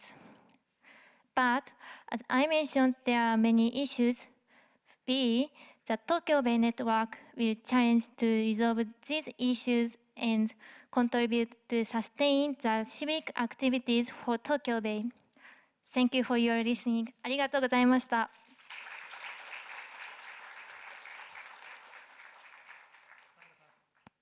田村さん、素晴らしい発表ありがとうございました。Ms. Tamura, thank you very much for your great presentation.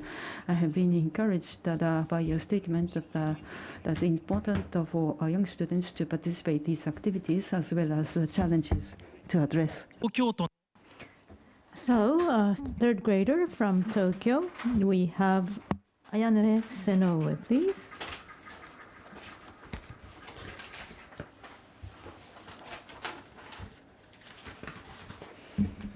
皆さんこんにちは、瀬上彩音です。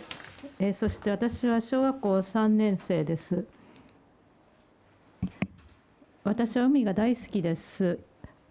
I want to preserve the beautiful ocean for the future.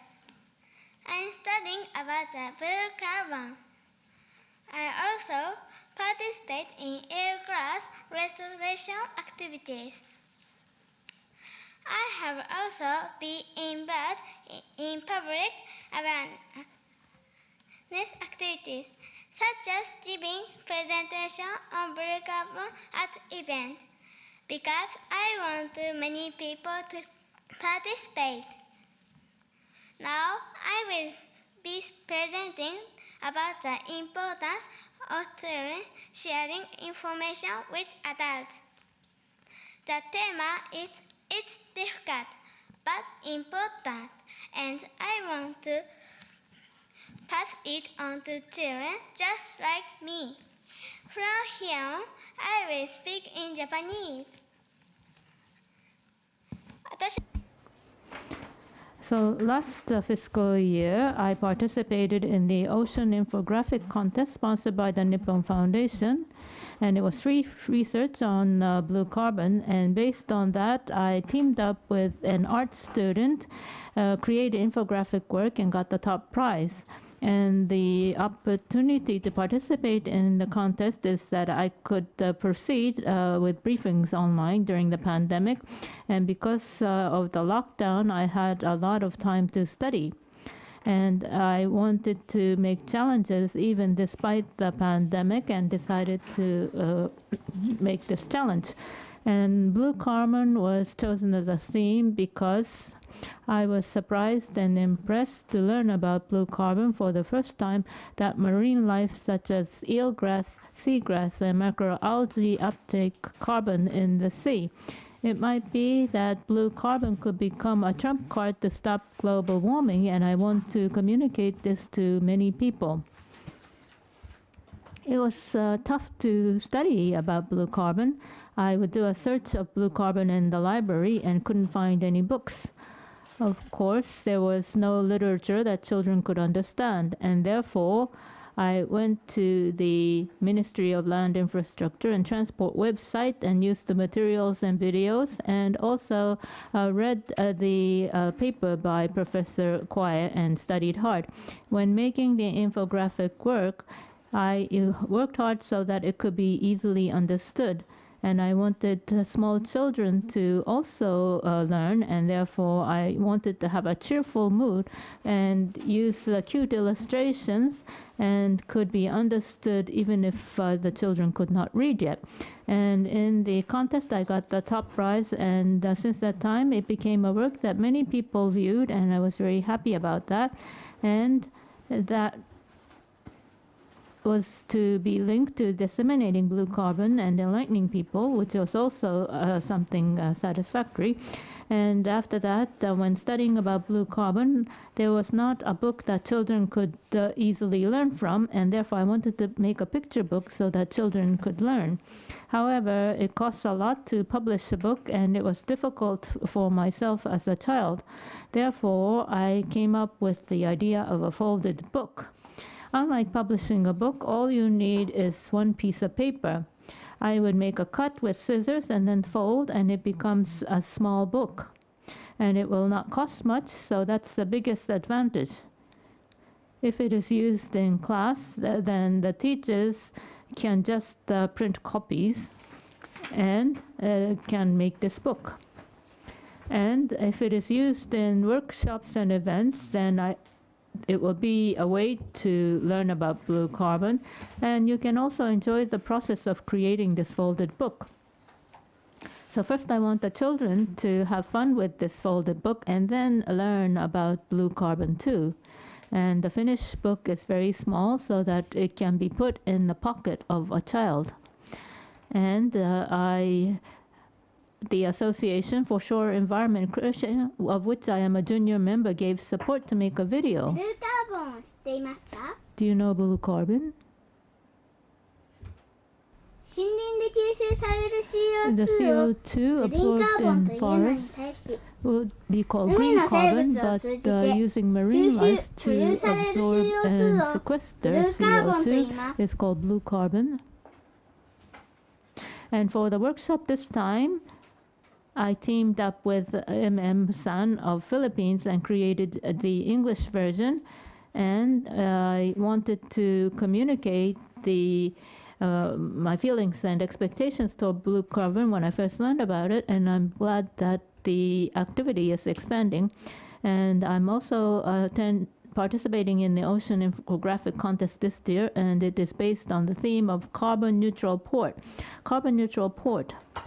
Well, ports are logistics sites accounting for 99.6% of imported and exported cargo, and the industry accounts for approximately 60% of Japan's CO2 emissions, and therefore ports have a lot of room to reduce CO2, and we wanted to start carbon neutral from ports. And again, this was a difficult topic, and it's not widely known. But I chose this as a theme because it is important for Japan's achievement of carbon neutral in 2050, and also Japan can use its advantage as a maritime state, and it is also important for continued economic growth, and therefore I wanted children who shoulder the future to know about this. And I studied about the carbon neutral port, and I found that shipping and the introduction of zero emission vessels are considered to achieve zero GHG emissions in 2050. And hydrogen and ammonia, next generation energy that will not emit CO2, can be utilized in the development of vessels, and that's very appealing. And I wanted to play the role to communicate a bright future, and therefore I became the elementary and junior high school ambassador of the shipping company Mitsui OSK Lines. And when the government and municipalities announce something, I hope that they can, like my infographic work, also attach materials that every generation can understand, especially if it is regarding the future of children. I'm also a children's editor of Tokyo Metropolitan Basic Ordinance on Children Handbook, and this year I'm participating as the child video creator. And this handbook has taken in the opinions of the children who participated. For example, this symbol mark of Tokyo Metropolitan Government, the cat, is something I proposed. And the characters in the video was decided with the opinions of all participants. And when the video is completed, I will be reporting at the expert panel of the Tokyo Metropolitan Government as the representative of children. And what children alone can do is limited. However, this effort of the Tokyo Metropolitan Government for the collaboration between adults and children is something that I'm very happy about. Right now, I am with the Association for Shore Environment Creation, working to restore eelgrass, and also I am participating in many activities and events sponsored by the Nippon Foundations and its ocean environment protection events. And events to protect all these is a learning experience for me. And my dream is to become an oceanographer and create a world where man and nature coexist. And that dream would not be born without the understanding of the current issues regarding the sea and the world. And it is not just about the future dream. Every day we make individual choices. For example, not to use so much plastic products, or to use over and over and to use for a long time. Is it an environmental friendly choice or not? I think that by learning about the current state, our choices will change. And the children always also make choices in their lives every day, and I think they want to create a bright future. So please don't leave children behind from this kind of information. I will continue to participate in contests and this kind of conference and event, and I would like to play a role from a child's perspective about what is important regarding the sea. And at the same time, I hope that the importance of sharing scientific information by all people, including children, can be communicated. Thank you for listening.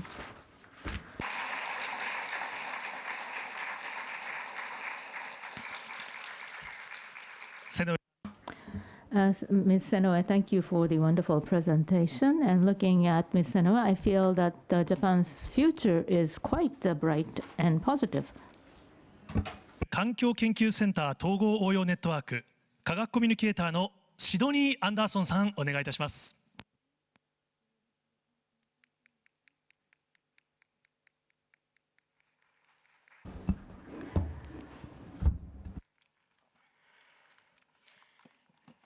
A very tough act to follow, but I will do my best.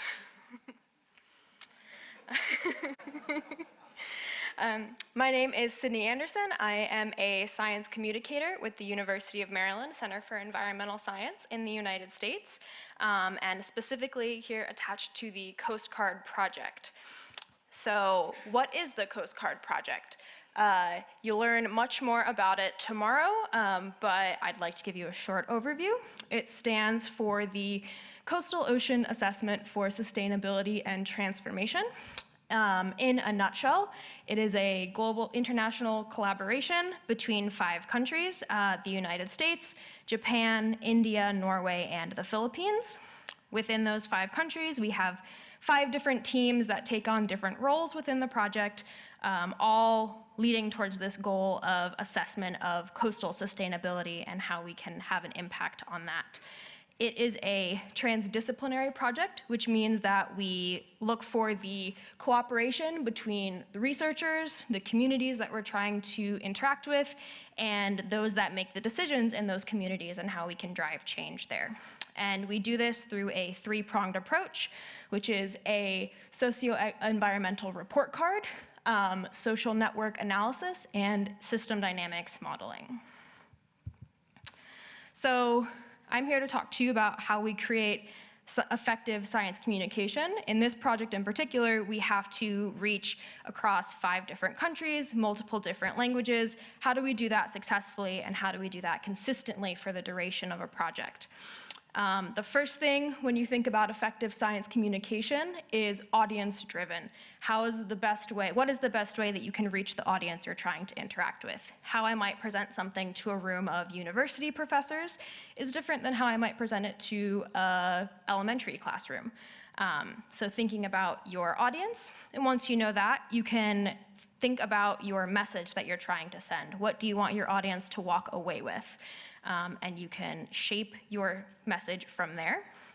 After that, you'd like it to be adaptable. You want to be able to change it, so to make sure that that clear message gets across to every single group that you need it to reach. So how can you make that message clear no matter what format you're using? Your message should also be relatable. If you can't get people to care about how it exactly affects them, you're not using effective science communication. So making sure that it's something that people can relate to and see how it will affect them is very important to your communication, as well as it being engaging. If you can't keep people's interest, if it's boring, you're not going to have the impact that you'd like to. So again, how do we do all of these things across multiple countries consistently across the globe? So Coast Guard uses 5 different types of science communication, which I will give a short description of today for you. So the first method of engagement are conceptual maps, and hopefully it will change.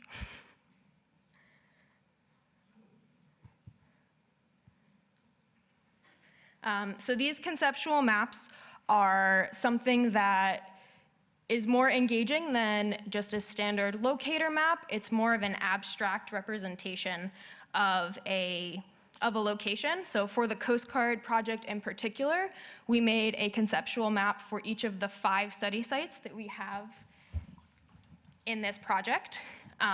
So for this project, we have 2 study sites in Japan, so if I can get them to show, those are the ones that I will show you here. But each of these maps contains important locations to each study site, as well as culturally important symbols to each location, to give the viewers a sense of place and a sense of relationship with what they're looking at. And from there, we included 5 key environmental features about each site, with graphics that go along with them,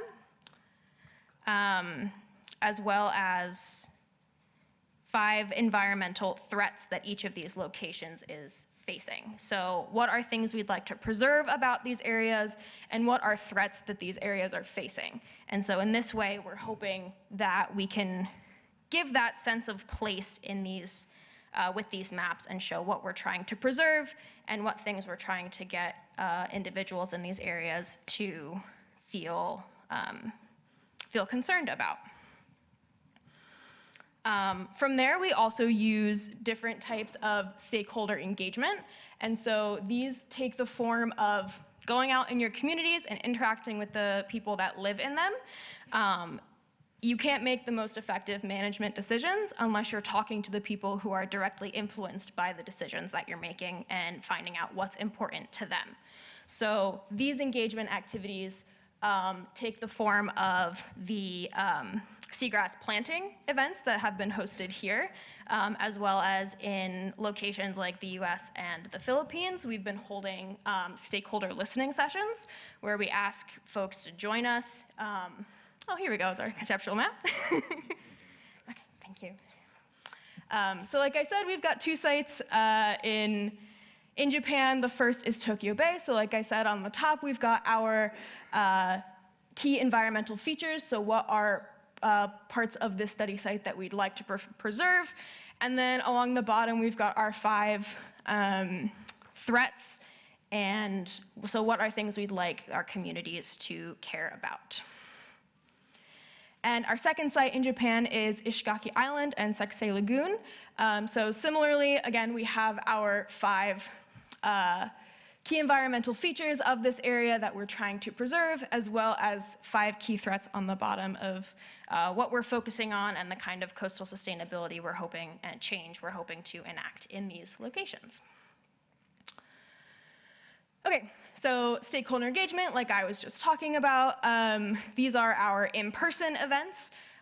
So here we've got some photos of our stakeholder listening sessions, both in the US and in the Philippines, as well as a seagrass event held here.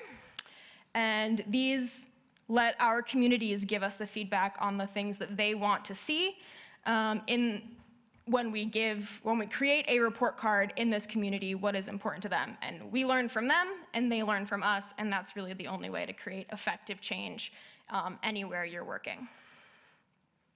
But like I said, this is an international project, so how do we make sure that we're sharing this information with our collaborators around the globe? And so one way that we can do this is our interactive online formats. So we've been relying on Zoom for a lot of this project because for the beginning of it, we could not travel at all because this project started in the middle of the pandemic. And so we had to figure out how to start our work when we couldn't go see our studies. And so using these interactive online formats, such as Jamboard and Mural and Menti, we were able to host online meetings and have these interactive formats where we can place sticky notes on a board, move them around, interact with people like you're standing in the same room with them like we are here. And these formats are preserved online, so whenever you need to go back and look at them and reference them, that information is always there for you and your partners to look at and use. And so this has really been one of the great ways that this project has been able to succeed.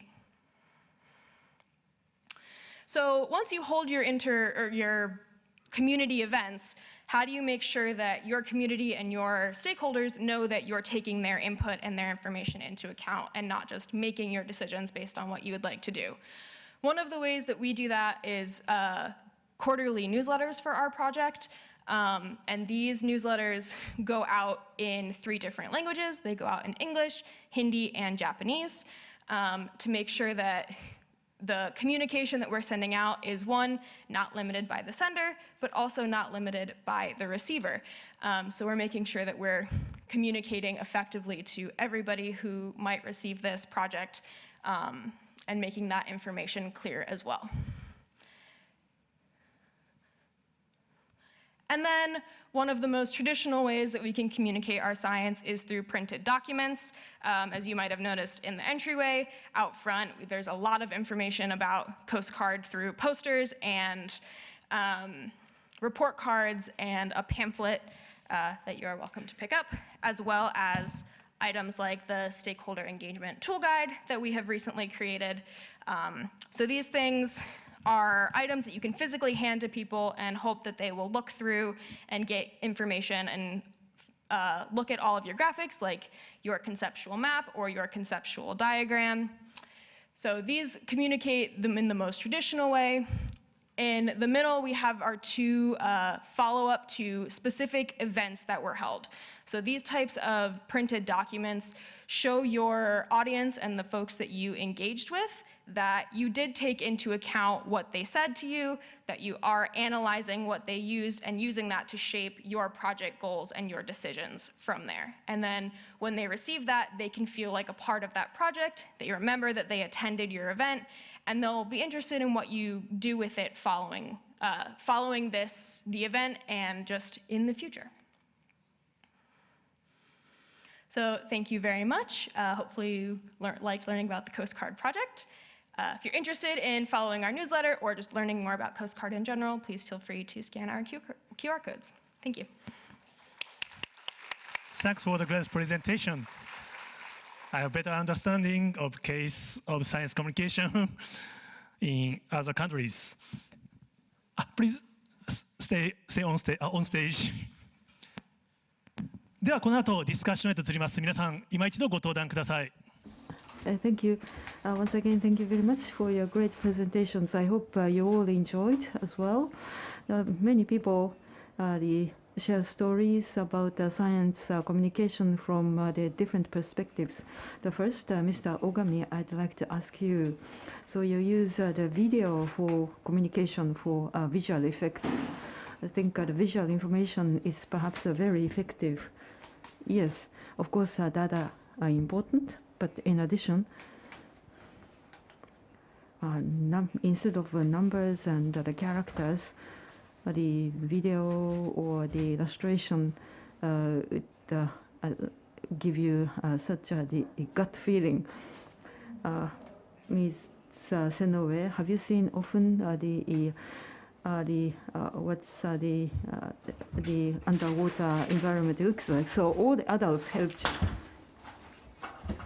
Yeah, the sea is beautiful, and there was a lot of fish, and it's an origin of life. So that was at a very great place. So what a wonderful answer. But Sydney,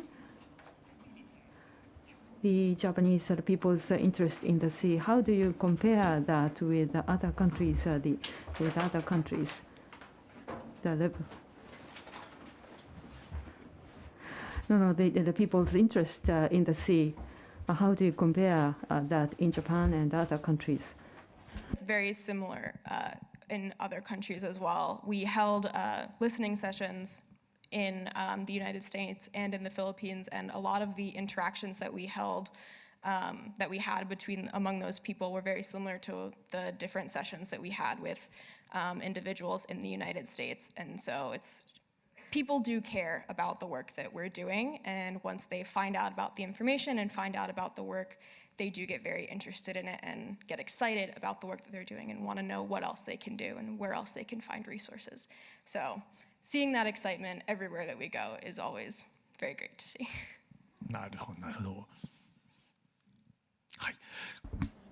Thank you. Ms. Tamura, so your presentation focused on how to further raise the interest of young people in the seas. How old are you? I'm 20 years old. So the people of your age.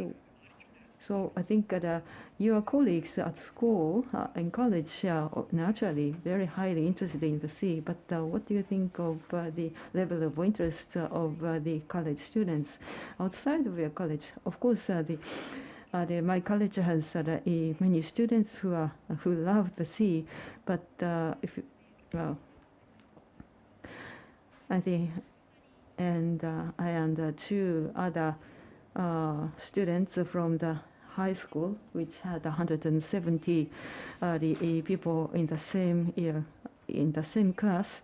Only 2 or 3 out of 170 from my old high school chose to go on to the Tokyo University of Marine and Science. And Tokyo Bay may have the image of the dirty place, but I hope to further communicate the beauty and attraction of the Tokyo Bay. Ms. Senoue, in your class or in your school, are there any of your students who love the sea? Well, I love the sea, and when I researched the fish in order to, because I was interested in the taste of the sea, and I don't think that many other of my classmates do that. So I'd like to communicate to my friends the attraction of the sea so that they get more interested in the sea. So what are they interested in instead of the sea? The boys I wonder, are interested in games. There are many many spend a lot of time on the games, and many they like to play the music or piano. So, yes, Mr. Tan, yes, we have the 20-year-old the male students who is a staff member, and many young volunteers come to us to work together. But we need to be careful, because at this venues like this, we see so many people who are interested in the sea, but outside of this venue, well, you realize the reality. Many other people outside of this the room may not be interested in the sea, so that you need to be careful, otherwise you might be misled. So 70% of the respondents didn't know the blue carbon. As I said in my initial presentation, what do you think? I think the people who answered your question are basically interested in the sea to some degree. So we have to be careful in understanding the data or questionnaire service results. Ms. Tamura, what considerations that have to be there in communicating about the sea to young people? I started working with young people because the civic organizations and the people working for the regeneration of the eelgrass beds all say that they want to pass a beautiful sea to the next generations, to the next generations to come. So their aspirations really struck me. I wanted to carry on their passion to younger generations, to future generations, and I want to let young people know that so many people have the dedication for the preservation of the sea. Sydney, well, in other countries at the Coast Guard, what kind of do you have any the particular resources, the particular considerations in communicating with young people in science communication? So interacting with younger folks in science communication across this project is something that I wish we could do a lot more. In the US, we've been developing more resources that we can use with the young people that come to our events, because we realized at one of the open houses that we held that it wasn't very engaging for children and there weren't things that they could do. So we saw that issue and realized we wanted it to be something that we were considering in the future, so that their parents could come interact with us, but they could also feel like they were participating as well. So we're developing that definitely in the United States, and hopefully that's something that we can make sure we translate to our partners, and it's something that they can use in the future as well.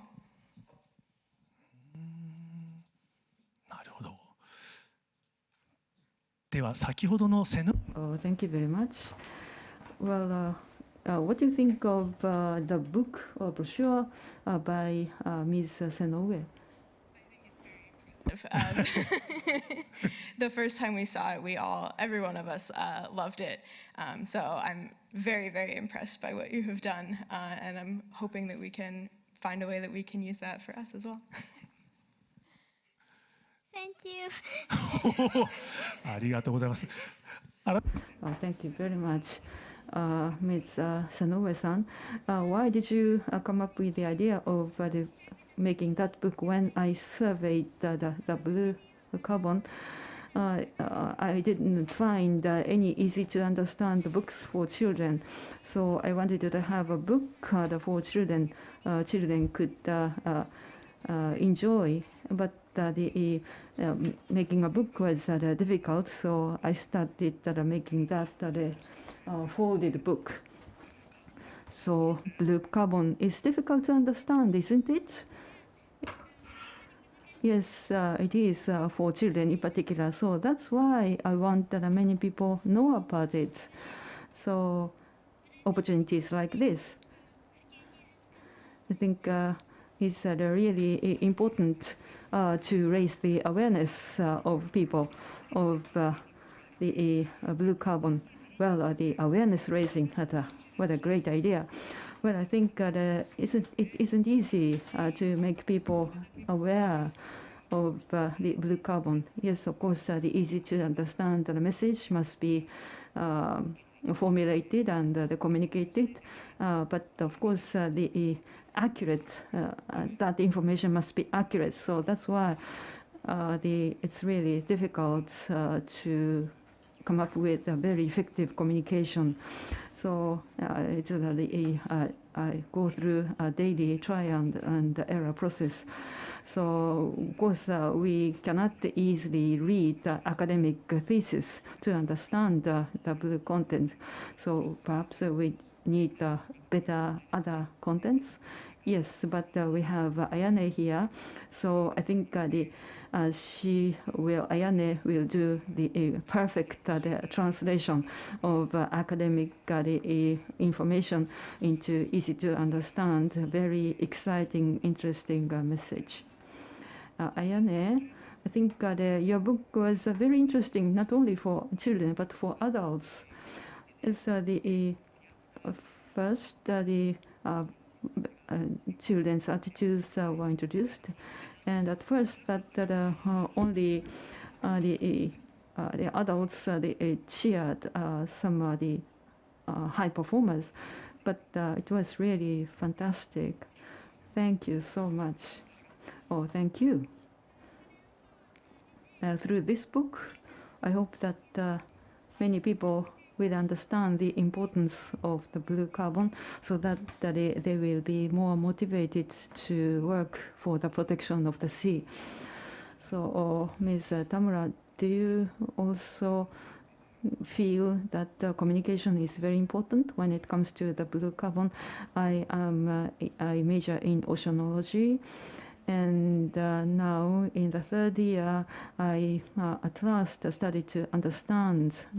So we need to have some basic knowledge. So it takes time for ordinary people to understand the blue carbon. But I really appreciate Ayane's the contribution. So there's so many blue carbon experts here. So to researchers and to stakeholders, what kind of request or expectations do you have for better science communication, particularly to researchers? Or so that book that the researchers and the Ayane made was really good. So I think whatever we make should be made through the collaboration with the other people and with people from various age groups. Yes, the blue natural capital, blue nature positive. I think that everyone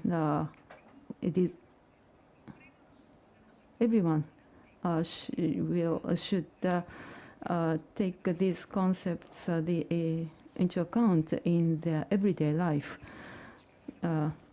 So for you, researchers are rather remote. Well, these days I started to enjoy communicating with the researchers. At first, I was scary because I was a simple diver, and I gradually approached the researchers. But you have good relations with the researchers and experts. Ayane-san, let's say that what kind of message do you want to give to experts? So they should communicate the results of their daily research to the public. Sydney, now, what expectations do you have to the blue carbon communication effort in Japan? I think the only expectation I would have is open communication with those who have the ability to communicate with groups at all different levels. If it's something that we want to draw attention to and get everyone knowledgeable about, we need to be willing to talk to people in all of the groups that we can access to make that knowledge accessible to everyone. So do the research that you enjoy doing, and then be willing to engage with groups that that you maybe can't reach every day, and let them be the ones that disseminate the work that you can do and what you want them to know. まさにそう思います。私も普段科学コミュニケーションはグラデーションであるべきだという主張。I'm saying that scientific education should target all kinds of people, and all kinds of people should communicate with their own specialty. And I think it's a kind of a gradation, so to speak, so that I think participants on stage embody gradation, and Ayane represents the positive future for Japan. And I hope that blue carbon will be disseminated appropriately and broadly in the world. So please give the speakers a warm hand. And now you can go back to your seats. Thank you very much. So it's a difficult topic, but I think we can try to think about how it can be communicated in a comprehensible manner. Thank you very much. So I would like to summarize. That is, Dr. Fukuoka will summarize for the day and also make some housekeeping announcements.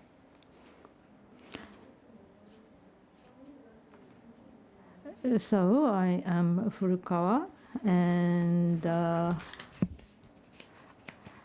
for the second day of the International Eelgrass and Blue Carbon Workshop, MINNANO MON 2023. Thank you for attending the second day. And today, we were able to hear from the front lines of activities. And in the keynote, we learned about blue carbon, how much blue carbon there is in Japan and how it can be measured, from research to the government administration. I think that we were able to have presentations on that process. Also, environmental DNA is a new method, so that the fruits of blue carbon and its possibilities could be recognized from the Philippines. The various initiatives in different regions were introduced in the case of the Philippines within the community, that the activities continue for a long time. That's very important. And the warm waters, that is, in terms of becoming a experiment, natural experiment, can the living things adapt? And the up-to-date research results to answer this question was shown. And then after that, we had very powerful experiences reported from all over Japan. I'm not going to look back on every presentation, but there were fishermen, fisheries persons, and also collaboration between the government and also passionate feelings from corporations and the young people, and the difficulty and possibility of restoration and blue carbon, and young people and adults and children. What is it that we can do together without leaving anyone behind? Because it's a difficult topic, we need to think together and communicate amongst ourselves so that the blue carbon ecosystem restoration can be promoted. I think these were what became known today, and tomorrow we are going to have a project on social transformation, and actually Sydney reported on Coast Guard at the end, and there will be various examples reported, and in the afternoon there will be role-playing game in terms of the actual participation. So tomorrow, like today, we are going to open up the hall at 9 a.m. and start at 9:30. So I hope, I would like to thank the participants for today, and I hope that I will be seeing all of you again tomorrow. And after the morning session, we are going to once again summarize from my side. Possible, we would like to come up with a declaration for 2023 and get your proposals and critiques and comments. So we hope to take that time tomorrow. And so this was a summary of today and the announcement for tomorrow. And so we'd like to close here. And thank you very much for your participation on this second day. So the program in this hall comes to a close, and please give all the speakers a warm hand once again.